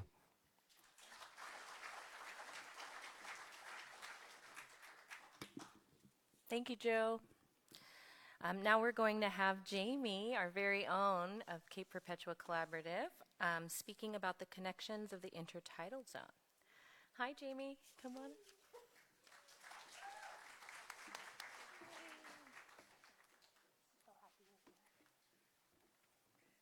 Hi. It's me again. I only have 10 minutes this year. So, deep breath. So, I want to talk about the connections of Cape Perpetua. Can you hear me all right? I know I have a mask on. Cool. So, in these 10 minutes, I kind of want to as I do, I guess, pull away from the magical world of science and go a little more into our hearts and our brains. In the next few minutes, I'm going to be talking about various connections that you can find in these habitats and environments out here, and maybe how we fit into them. Okay? Do I? Oh, I do. Look at this. Amazing. Nope. Which one is it? This one is. Oh, the blue one. Yeah. Yes. Okay. We will start our journey on connections of Cape Perpetua with Bissell threads. Have any of you ever been out into the intertidal zone and seen these golden threads? Yeah? They are such an intricate part of our tide pools and intertidal zones out here. The mussels in the area create these beautiful golden fibers, kind of with like their spit, you could say. They are super strong, super resilient. They all form together over time, and they can handle constant crashing waves, constant chaos, and they still hold strong, tight together. I like to use them as an example in this talk because of their flexibility. For being so tough, they can still withstand and move in a sense, and so their flexibility, but they're also super tough, which is something that we might need to start leaning into these days. Flexibility and toughness. Next one, I want to talk about webs that we can find throughout the forests around Cape Perpetua. Now, unlike the Bissell threads, the webs are delicate, ethereal, temporary. Another thing that we can pull from is that temporary nature of everything. Again, kind of right now, it's important to remember that everything is temporary. Everything's constantly changing. This isn't my stand-up routine like last year, but please let it be temporary. Next, another connection I want to talk about is the mycelium networks. Now, this is a really cool connection. It's an important one.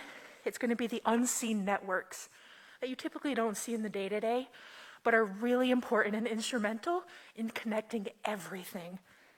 So we can learn a lot from the mycelium networks throughout our forests here. I am so nervous. I don't know why. Like, I love you all. The next connection I want to talk about are symbiotic relationships, which remind me a lot of all of us here tonight. One of my favorite symbiotic relationships that you can find in the tide pools are our giant green anemones. They have a symbiotic algae that lives in their tentacles, and it actually is what gives them that beautiful jade green coloration. So that's another kind of unseen connection out in our tide pools. Boop. Ooh, this is a fun one. This was a really cool one that I did not know until a few years ago. I talked to an OSU student. Amazing. So this is a keyhole limpet. Kind of a little, that's what it looks like. But if you notice does this have a laser? So if you notice right here, that little thing, that little dude is a scale worm. Please go home and Google scale worms. Whoa, they have these jaws, incredible jaws. They work with the limpets. They will hide underneath the little edge of the keyhole limpet there. When a sea star comes over to try to eat that limpet, the little scale worm will pop out and bite the crap out of it. It's really cool. It's like a little built-in security system.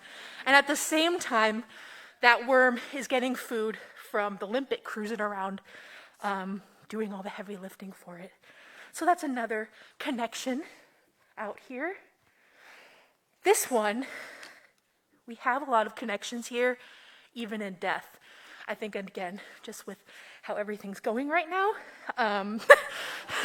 we're all gonna die. No. No. But I think there's a lot to be remembered, and it's an important reminder that even in our death, there is still so much connection, so much interconnectedness, so much support still, especially in examples like home scars. So all these little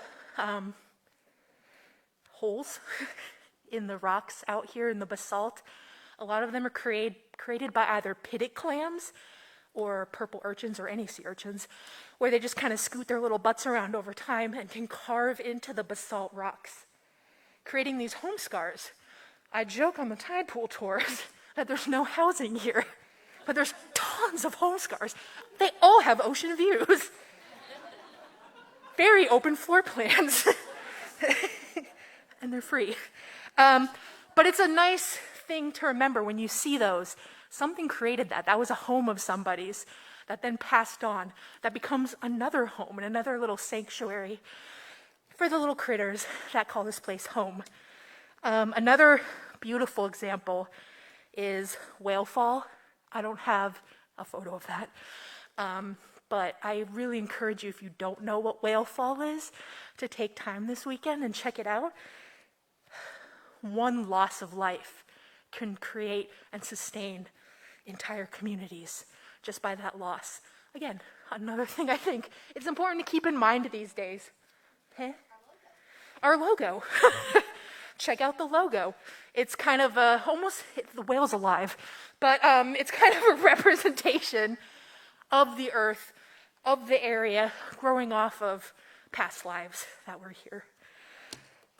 So, this is where we come in, because we are also a part of all of this. We are so interconnected here. It's my favorite part about my job. It's like, how is this real? I get to share and view, be around all these connections anytime I go out to work. It's such a gift. And I hope it's something that when you guys are out there palling around at the beach, in the tide pools, that you remember that you are a part of all this magic. You are a part of all this interconnectedness. We need this, and it needs us. Sometimes. I mean, in some regards. But like, really, we are a part of all of this. We are a part of these processes and these communities, and I just don't want you to forget that in all this mess, okay? So, you are a part of this. You are a part of the mycelium network. You are a part of the spider web that's flowing in the wind in the morning on the giant spruce. We're all of that. So just please don't forget that as we go through these next X amount of years. With that, I just want to give another reminder that you can go to these places. They're here for you. They're public, open places for us to visit, to grieve in. It can hold it all out there. Go to the Sea Cave at Bob's Creek. A+ for screaming. Really safe place for screaming. If I'm in there, just give me like 5 minutes. Other than that, you know. The resident banshee of Bob Creek. Anyway, this was not a stand-up. This is serious. It's emotional. Anyway, all this to say there's a place for you. There's always a place for you here. Whether it's a hidden network that no one hears about, but you're doing the work underground. Whether you're just beautiful and reminding people of the magic of life. There's a place for all of us here. And that's it. Thank you for being here tonight. I'm so thankful you're all here. Thank you. One more time for Jamie.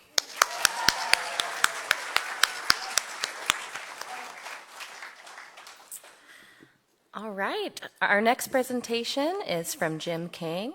He's going to talk about what is the Central Coast Food Web. Jim is a nonprofit and development professional with decades of experience in fund developing, grant writing, strategic partnerships, and strategic planning.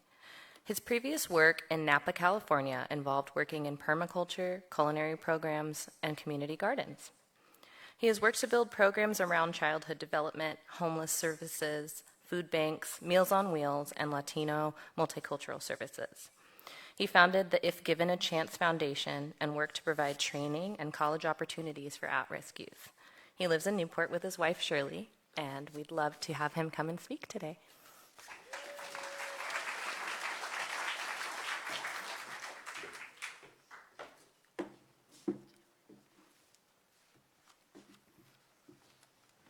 You notice our last names are the same, so, Thank you for having me here. Before I start, I'd really like to thank all the other presenters that have been here today. It has been encouraging, inspiring, and just amazing. So thank you.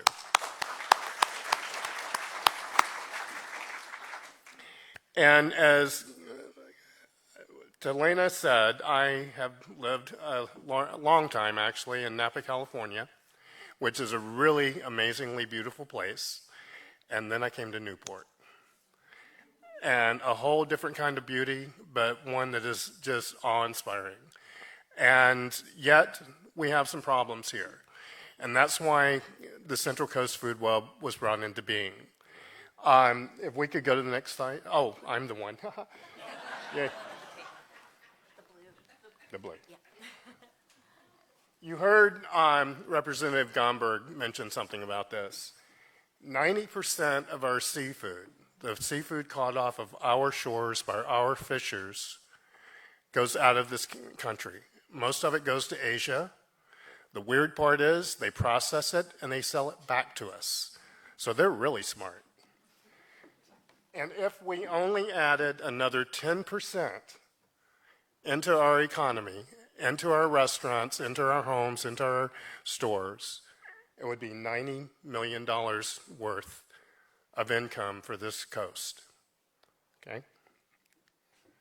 So these are some of the barriers that folks have faced in trying to do something other than just selling to the processors.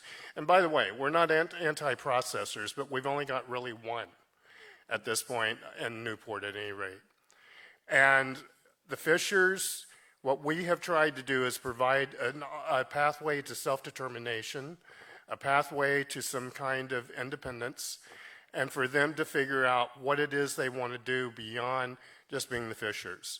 Do they want to create some value-added products? Do they want to blast freeze their fillets and get them into not restaurants, but into stores? So, I keep wanting someone else to do this. Okay, so what we do is provide services to support fishers and small farmers. And our second part of the mission is to get local food to local people. And doing both of those things helps each other. One of the reasons that we included farmers in this is as we were starting to work with fishers, we began to realize that the small farmers in this area, and this is where one of the challenges are for this area, is that the small farmers close to the coast cannot grow the kind of stuff you can grow in McMinnville.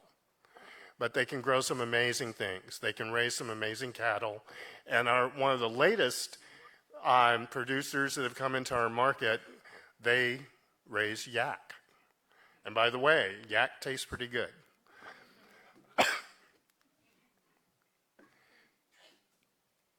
Our space disappeared. Somewhere. Let's try it again. There we go. Okay, this is our building out on Yaquina Bay Road. And it looks, it's unassuming. But then you go inside. We have an amazing conference room that is, by the way, available if anyone wants to rent it from us and hold their meetings here, they can do so. And I go up into this room every single morning. I'm always the first one into the office. I go up to this room every morning and look out over the Yaquina River and the bay and just take it in, and it kind of makes my day. It gives me the juice I need to keep going. We have what is now being turned into a commercial kitchen, and that's what you see here. It's not really that exciting, but it gives you the idea. It's going to be a commercial kitchen. We have a commercial smoker. We have, this is for vacuum sealing the fillets once they've been cut. And this is a rendition of how we're changing our space. So you have your commons kitchen, your office, your reception area, and then we have a communal work area with some offices off of it. And then the commercial kitchen, we call it a production kitchen.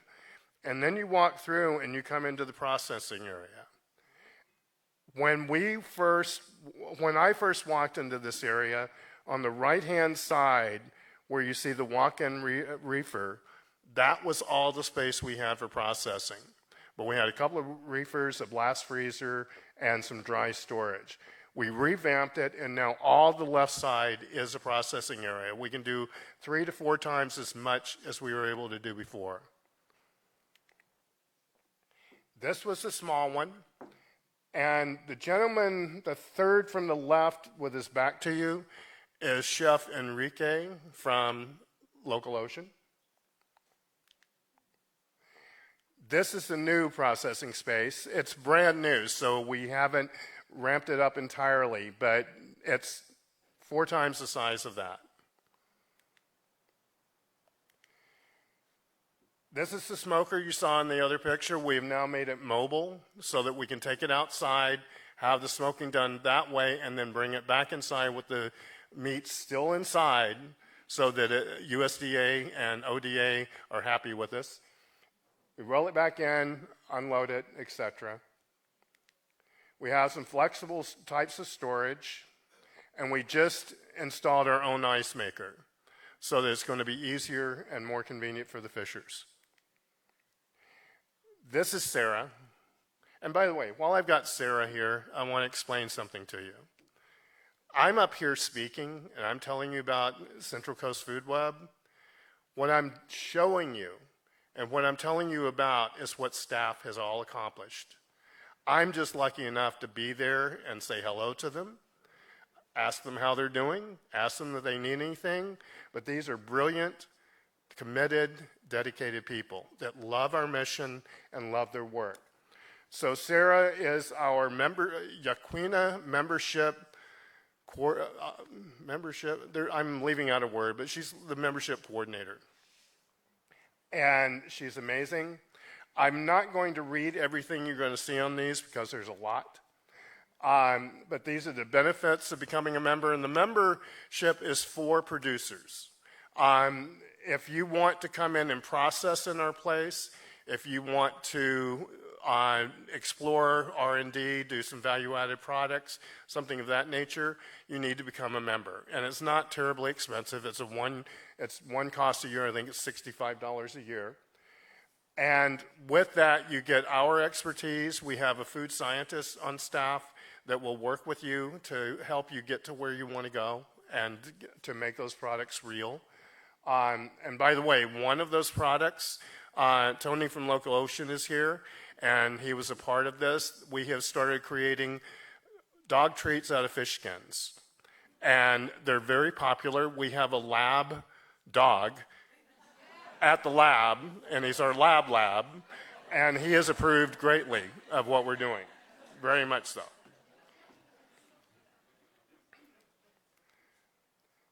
Okay, and on the left, you will see the newest members, Uni Sea Farm, Sea Ranch. Does anyone know about Uni? Not just the stuff, but the people, by chance? Yes, sir. We call it a ranch.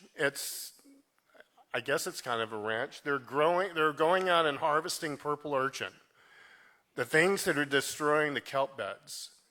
They're bringing them in. They're bringing them to health and fattening them up, and then they're selling the uni from them.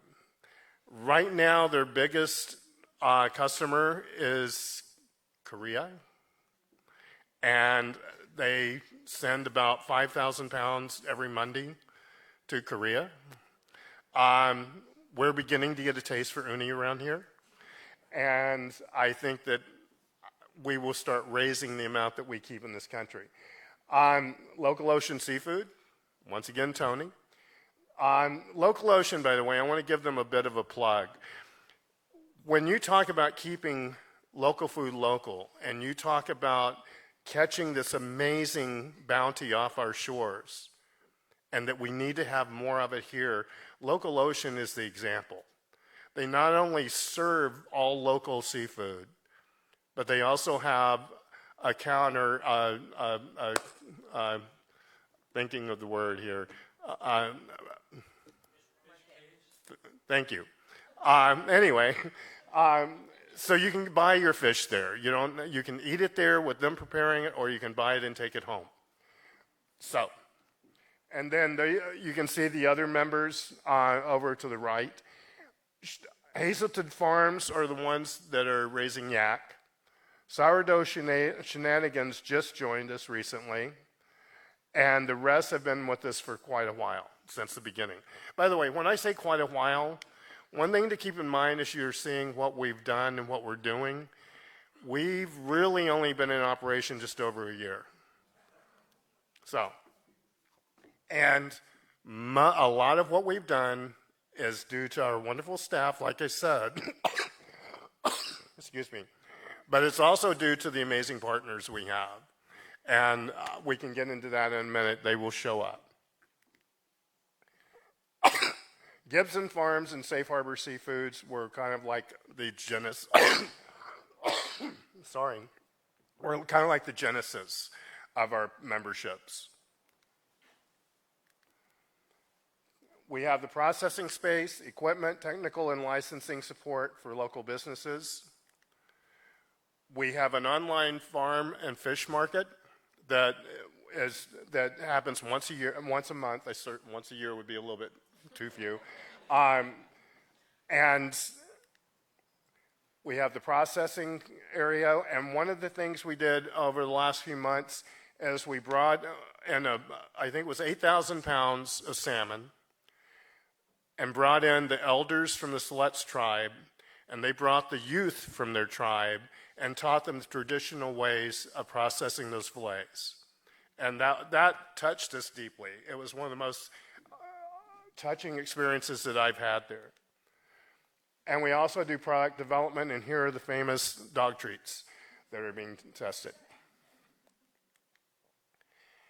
On the left is Larissa Gibson, Gibson, and that is Kiara Caruso, who is our food scientist from Cornell, by the way, if that matters to you. It does to us.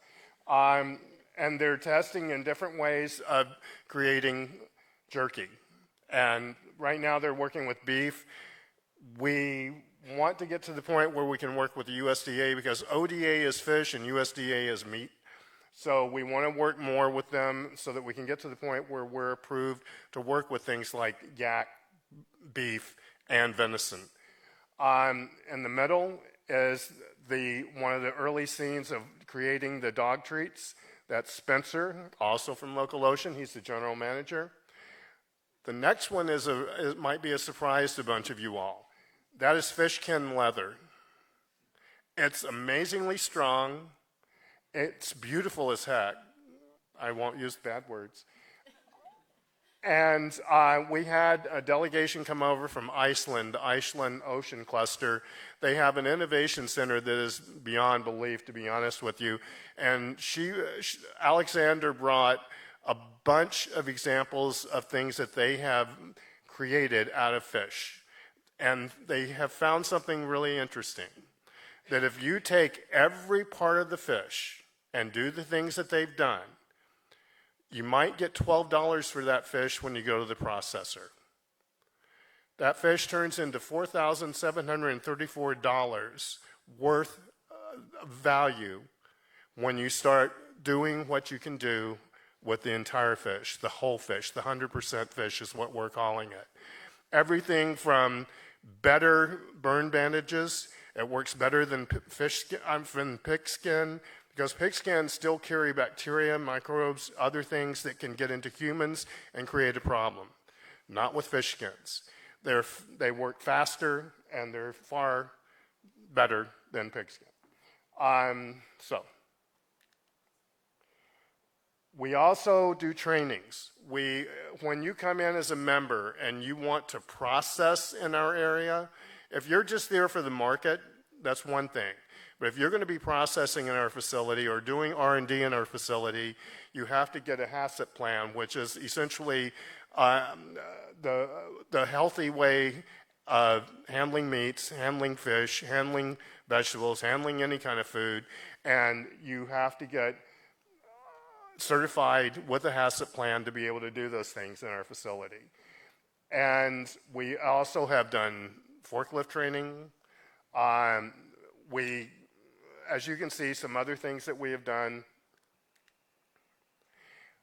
and a photo class. And you may wonder, why would we do a photo class?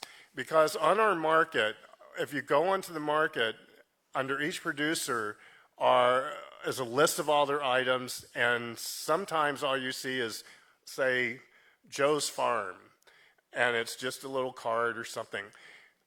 We know that it sells better. We know that people are drawn to it more if it's a beautiful picture that actually shows the beauty of the meat, the beauty of whatever it is that you're offering.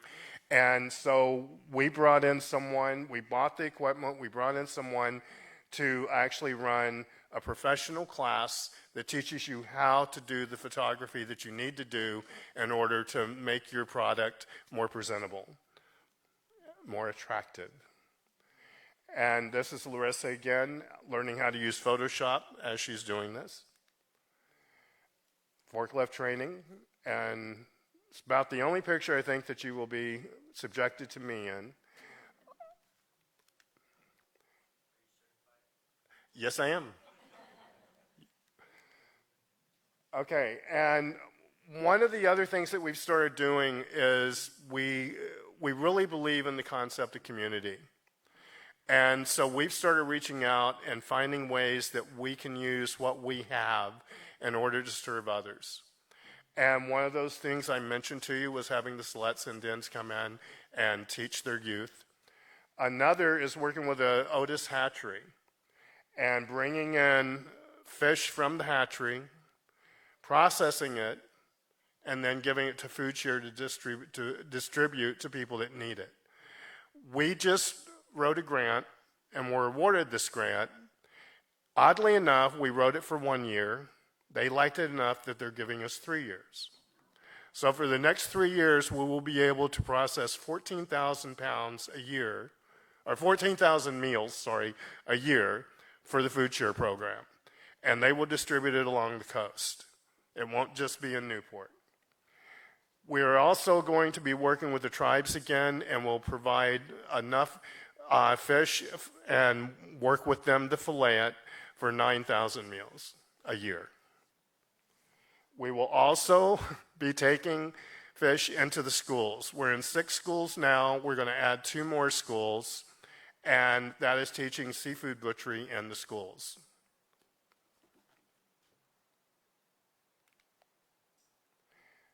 That picture on the left isn't the best, but what this is the seawater system, and it's part of R&D, and it's part of convenience for the fishers.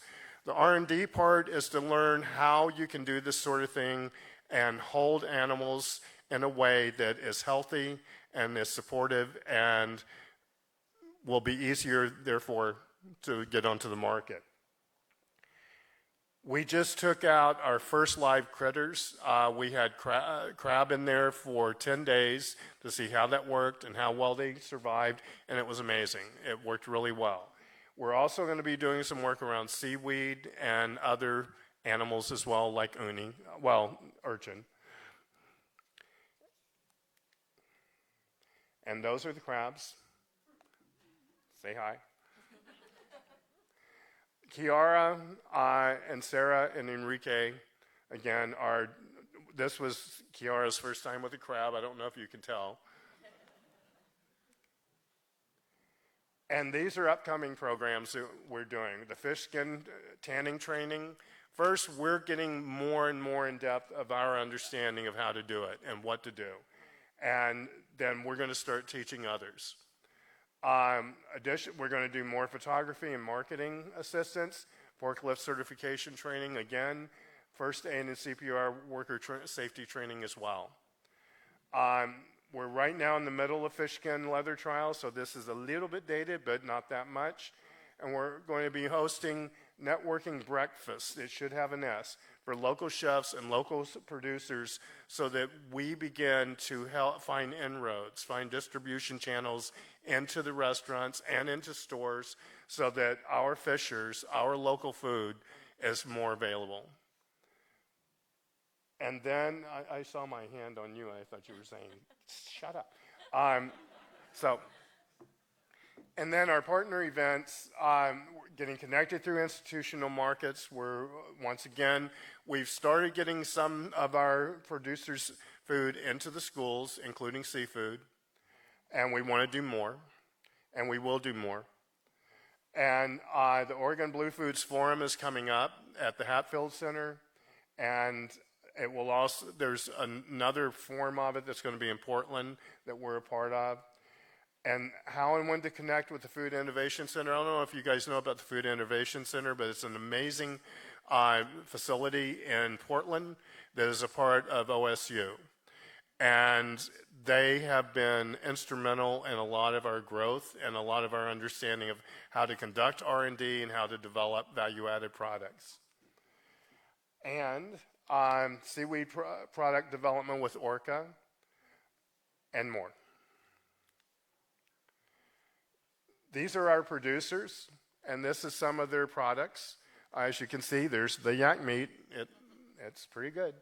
And I'm not going to go through everything on here, but we have some amazing producers that have become our partners, have become our friends, and are a part of this wave that we think are going to make a huge impact on this coast. And these are our partners, and they range all over the map, literally. But the bottom one I wanted to bring up because Representative Gomberg was here. When you saw that seawater system, that's a part of HB 3410, which was his bill. A number of things, the revamping of the processing area, HB 3410, Representative Gomberg. So we have the friends, we have the producers, and we have the brains, they do, I'm just here, to do so much, and they have been doing so much. And like I said in the beginning, we've only been around really about a year. And for these folks that have done what they've done, I started in July. So they get far more of the credit than I could ever ask for. And honestly, I don't deserve it. They do. I really do feel like what my role is to be there for them, to make sure we have what we need, to make sure the money is flowing in so that we can get the work done. But they are the ones that are the creative thinkers. They're the ones that inspire and actually accomplish the things that we set out to do. So, we're not alone in Oregon. There's other webs and hubs up and down the coast and inland. Now, why there's only one on the eastern side, I'm not entirely sure, but my understanding is it's growing. And we work with every one of these people in one way, shape, or form. One of our next big moves is to work with these organizations, these other hubs and webs, and begin developing distribution channels so that what we bring in on this coast, what we create here, what we grow here, what we catch here, can be sent to McMinnville, to Portland, and that we bring back the vegetables and things that we cannot grow here. And you can learn more about us if you wish. I hope you wish. And that's it. Thank you.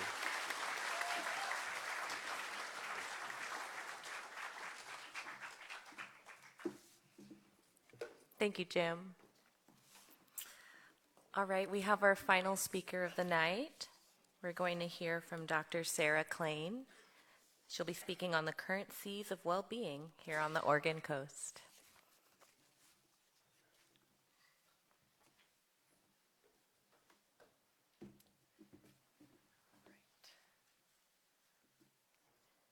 Thanks for inviting me here.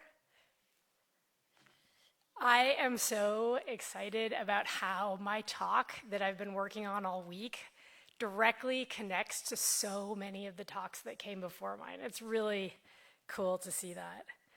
So I'm going to take you on a journey, introducing you to Robin Wall Kimmerer and ecological economics. I'm going to connect it to my work in the Marine Reserves Program at Oregon Department of Fish and Wildlife. And then I'm going to telescope out to some broader implications of this. So, Robin Wall Kimmerer. She has so much wisdom. This indigenous elder has taught me so much through her speaking and books. She wrote a chapter in her book, Braiding Sweetgrass, and it's called Burning Cascade Head. It's based on her time as a writer in residency at the Sitka Center for Art and Ecology. The Cascade Head fires signaled to salmon that it was time for them to return from the ocean to their natal rivers. And it was also a signal to the human inhabitants of this region that it was time for them to gather together and harvest and share this abundant wild salmon. So I'm going to apply and adapt Kimmerer's wisdom to the coast of Oregon and take you along for this somewhat personal journey. Robin Wall Kimmerer introduces the topic that defines my professional identity. I'm an ecological economist, and there's more and more people who are understanding how very different ecological economics is from mainstream economics. Her book introduces ecological economics to a wide audience, and I cannot sing the praises of this book high enough. It's recently published, The Serviceberry, Abundance and Reciprocity in the Natural World. It's a beautiful read. So what is ecological economics? When I taught a course on this topic, I started with this idea that in ecological economics, it starts with the premise that the human economy is embedded within the rules and structures of society, and this is embedded within the environment. There is no away. For example, the issue of microplastics in our bodies, oceans, and everywhere. This is a physical manifestation of how there is no away on one planet. Other founding premises of ecological economics is this idea of we need to do more research to figure out what is a sustainable scale of production and consumption on this one planet. As much as some people think Mars is a good idea, if you do the math and think about the numbers and energy, it's not a great life-affirming option. So we need to think about sustainable scale. We also need to think about what is a fair distribution of resources. And then within that sustainable scale and fair distribution, how do we efficiently allocate things? So ecological economics aims to understand how we can make our economy more circular, more like an ecosystem, powered by the sun rather than fossil energy, with materials circulating, waste becoming building blocks, whale fall becoming food for microorganisms. I love that. We need to swap out some of our plastics with fish skins that I just learned about, maybe? I hope those kind of ideas come to fruition through Central Coast Food Web and so many others, Food Hub. So a poetic way of defining ecological economics is based on a quote from Kimmerer's book from her friend, Valerie Louzadis, who said, "Ecological economics is how we organize ourselves to sustain life and enhance its quality." It's a way of considering how we provide for ourselves. And ecological economics, it calls for rethinking what defines success. It asks, how can we build our lives, institutions, and policies around that? So if our goal for humans, and for more than humans, is to thrive, this calls for a greater focus on well-being rather than economic growth. For us highly social primates, our sense of community, underpins much of well-being. The recently departed US Surgeon General Vivek Murthy, he writes about how 1/2 of young people in our country today and 1/3 of adults in the US struggle with loneliness, and this is having an enormous impact on public health. So how can we enable more people to connect with each other and the natural world? Murthy unpacks community in terms of relationships, service to something larger than yourself, and having a strong sense of purpose. Kimmerer writes to inspire us that, quote, we might back away from the grinding system, which reduces everything to a commodity and leaves us bereft of what we really want, a sense of belonging and relationship and purpose and beauty, which can never be commoditized. She continues, we've surrendered our values to an economic system that actively harms what we love. There are, however, alternatives. Kimmerer proposes learning from indigenous worldviews and economies in which humans are embedded in, not separate from nature. She proposes embracing the gift economy, which is central to most indigenous ways of being. So this is a photo of the Kwakwakwa First Nation, currently called British Columbia, Northern Vancouver Island. They practice potlatch, and potlatch is an embodiment of the gift economy. It was a time every year for masked dancers to celebrate annual cycles. They would gather for their ceremonies and rituals and gift giving.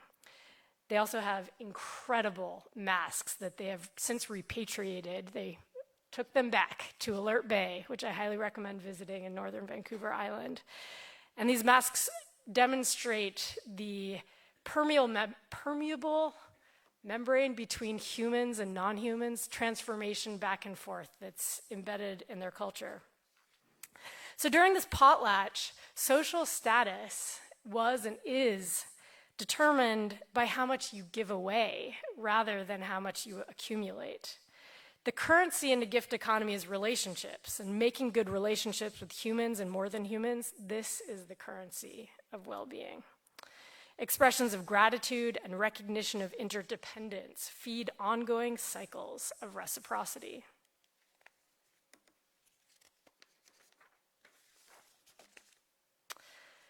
So what's the first step towards better understanding and potentially expanding a culture that will give life to more gift economies? Kimmerer explains the gift economy with the service berry, but I'm going to locally tailor it to the coast of Oregon, and I propose that we think about it with the thimbleberry.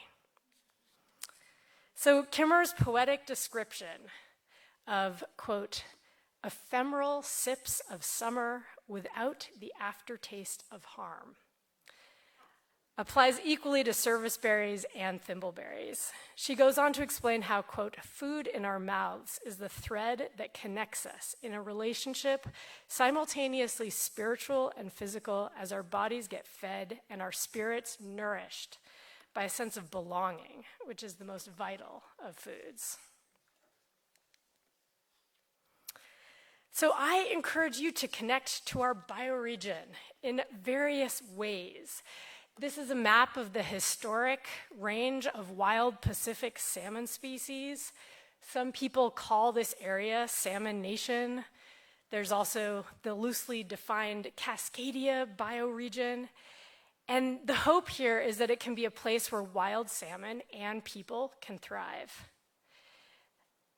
I think that you can strengthen this connection through both wild and cultivated food. And I encourage you to dig into the offerings of this Central Coast Food Web. That's such a living, new embodiment of this idea of salmon nation and bioregional living and eating. So I encourage you to go foraging, go picking, go fishing. Give your fishermen, your local fishermen, a hug. And think of your harvests as gifts from nature. Kimmerer reflects that more widespread practice of gratitude could put brakes on society's hyper-consumerism. She continues that recognizing enoughness is a radical act in an economy that is always urging us to consume more. And here, I'm going to enter this story with my own personal experiences. I've been at Oregon Department of Fish and Wildlife for just over a year now, and in my understanding of this institution is that it has substantially advanced fisheries science to better understand what enoughness is when it comes to sustainable harvest rules for fish and wildlife. And much of the science and management changes over these past decades, it was indeed motivated by scarcity from overharvesting in the past. However, there have been a lot of changes, and there's been space for ecosystems to regenerate, for fish populations to rebound and to rebuild. There's also been a big cultural shift in at least part of ODFW to move from managing harvest limits to this relatively new concept of learning and doing rigorous scientific research in places where we don't extract resources. So to me, designating these places where we don't extract resources, these wilderness, be them on land or in the water, I see this as recognizing enoughness. Wilderness designations demonstrate that enough of us humans want to protect and learn from places where we don't extract things. And through decades of work from many in this room, the old growth forests of Cummins Creek Wilderness remain intact with all of their fantastic mycorrhizal networks connecting mother trees to others. And hopefully some homebody fish can, hopefully, cross your fingers, grow old in marine habitat like Cascade Head Marine Reserve. So I'm committed to the aspiration that through conservation efforts like these and so many others, we can build relationships that increase mutual well-being and bioregional sense of connection and belonging among more people.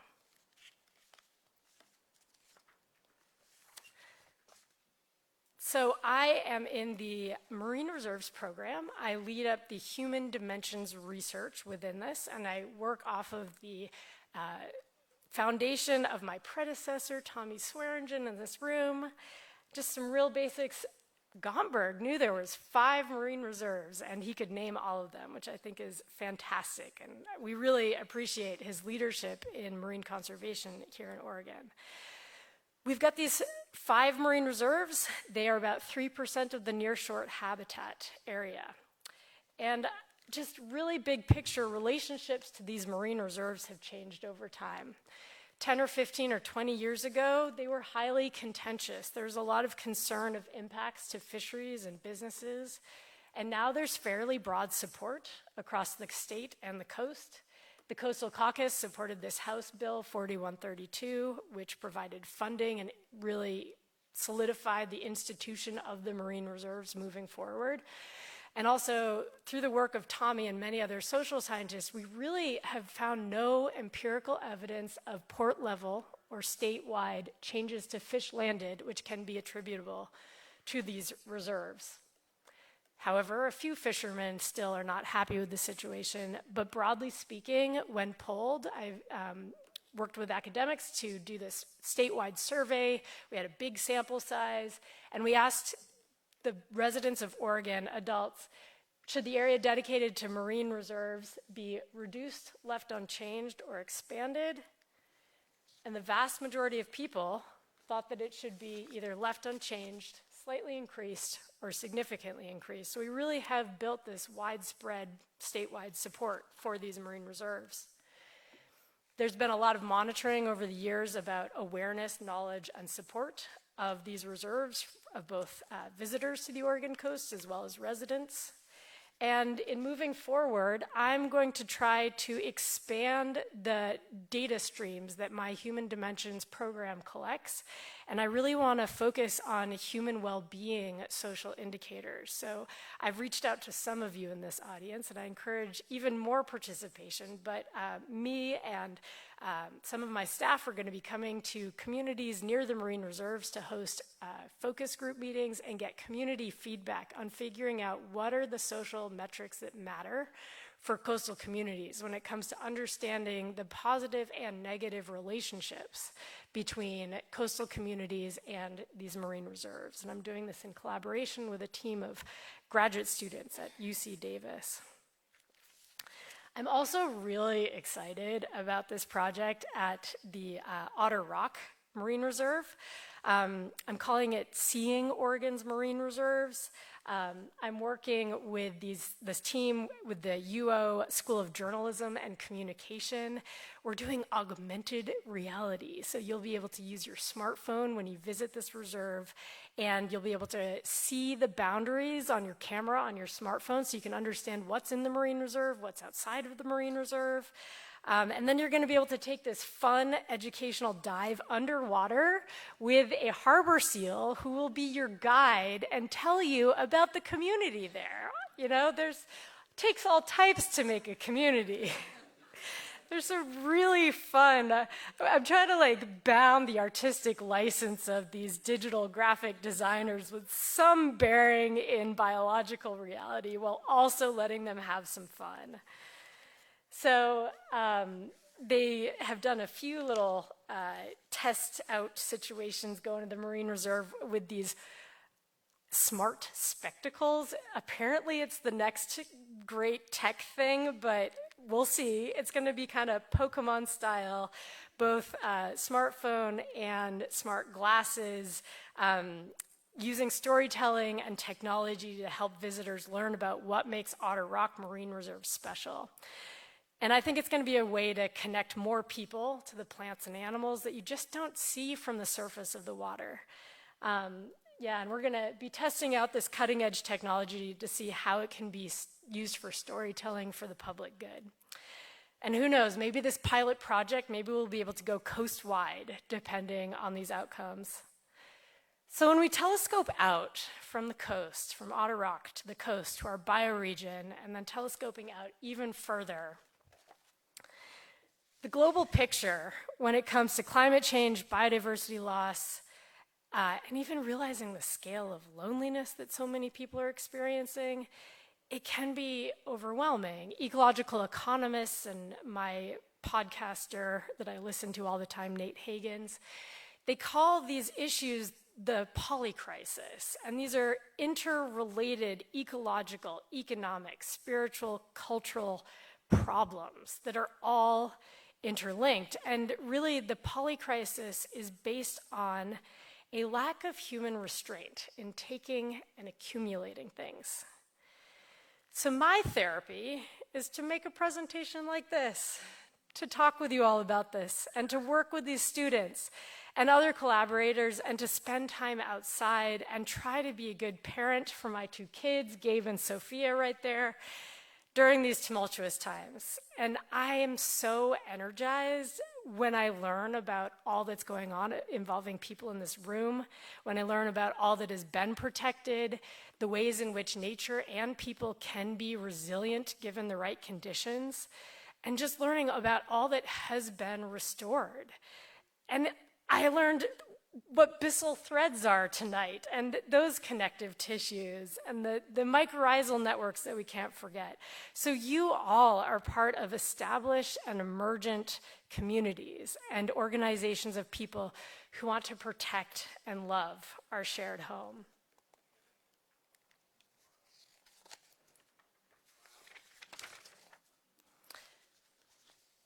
So I want to leave you with some questions. What kind of legacy can we create together for the generations of humans and more than humans to come? How can we do even more to foster wonder, awe, and connection to the coast of Oregon, Salmon Nation, Cascadia? How can we bring more joy into our work and conservation efforts? Joy keeps us in this fight to build a better world.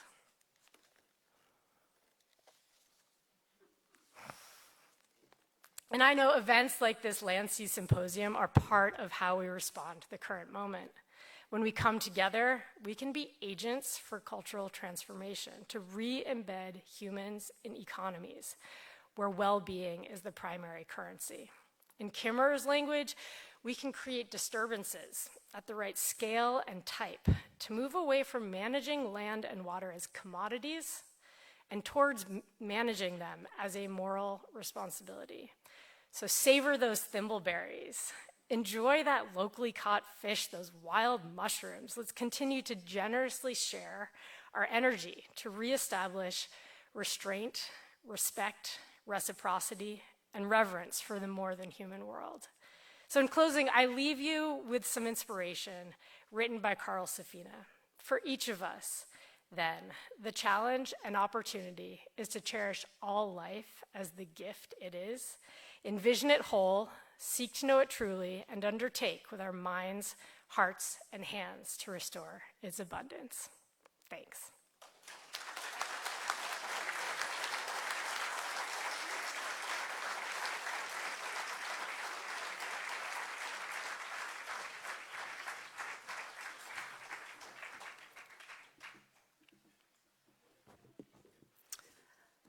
It's kind of hard to believe that we're already at the end of the night. This was my first Land Sea Symposium.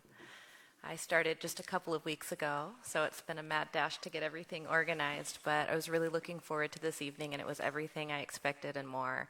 So I just wanted to say thank you to every single person who gave their attention, their time, their care tonight, and beyond this evening, to be here, to be together, and to collaborate.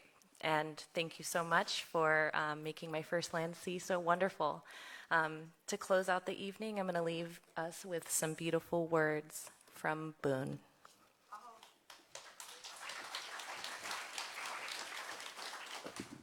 I do not know how to follow that, by the way.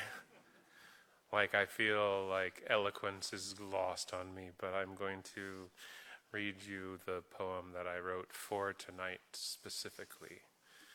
Each and every one of you, I'm glad I fed you. I'm glad I am friends with you. It goes like this.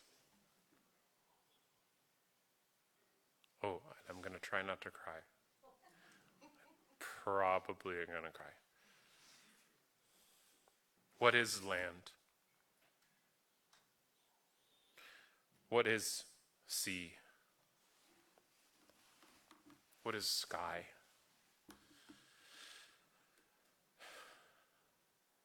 I can hold you to the horizon of your thoughts just by being, just as she does. We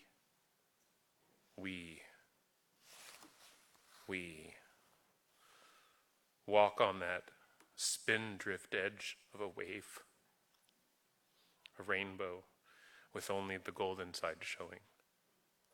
That razor's edge silver lining, tiptoeing a greeting, a friendship of someone who loves and loves the land. Heart swells like king tides. Our minds cherish his bare feet. In the sand, chanterelles giggling, smiles, and breaching whales. And we hold the shells of our family in our hands. We can count them on our fingers. We can count the rings. And we breathe most of the time. Because of these trees. All of you, please breathe. That's an order.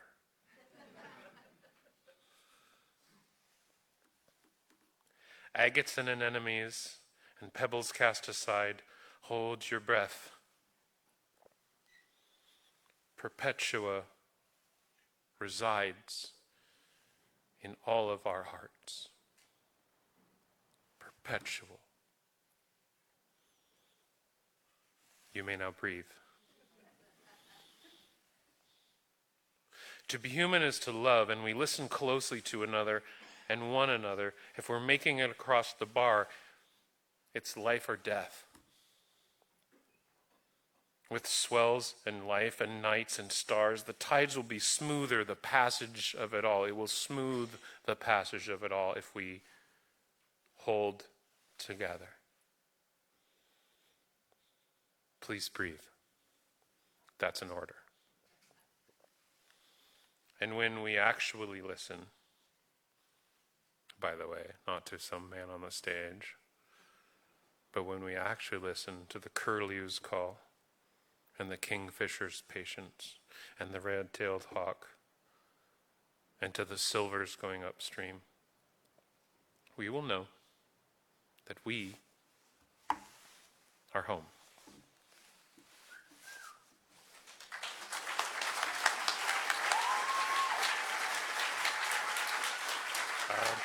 I wrote that for you, by the way.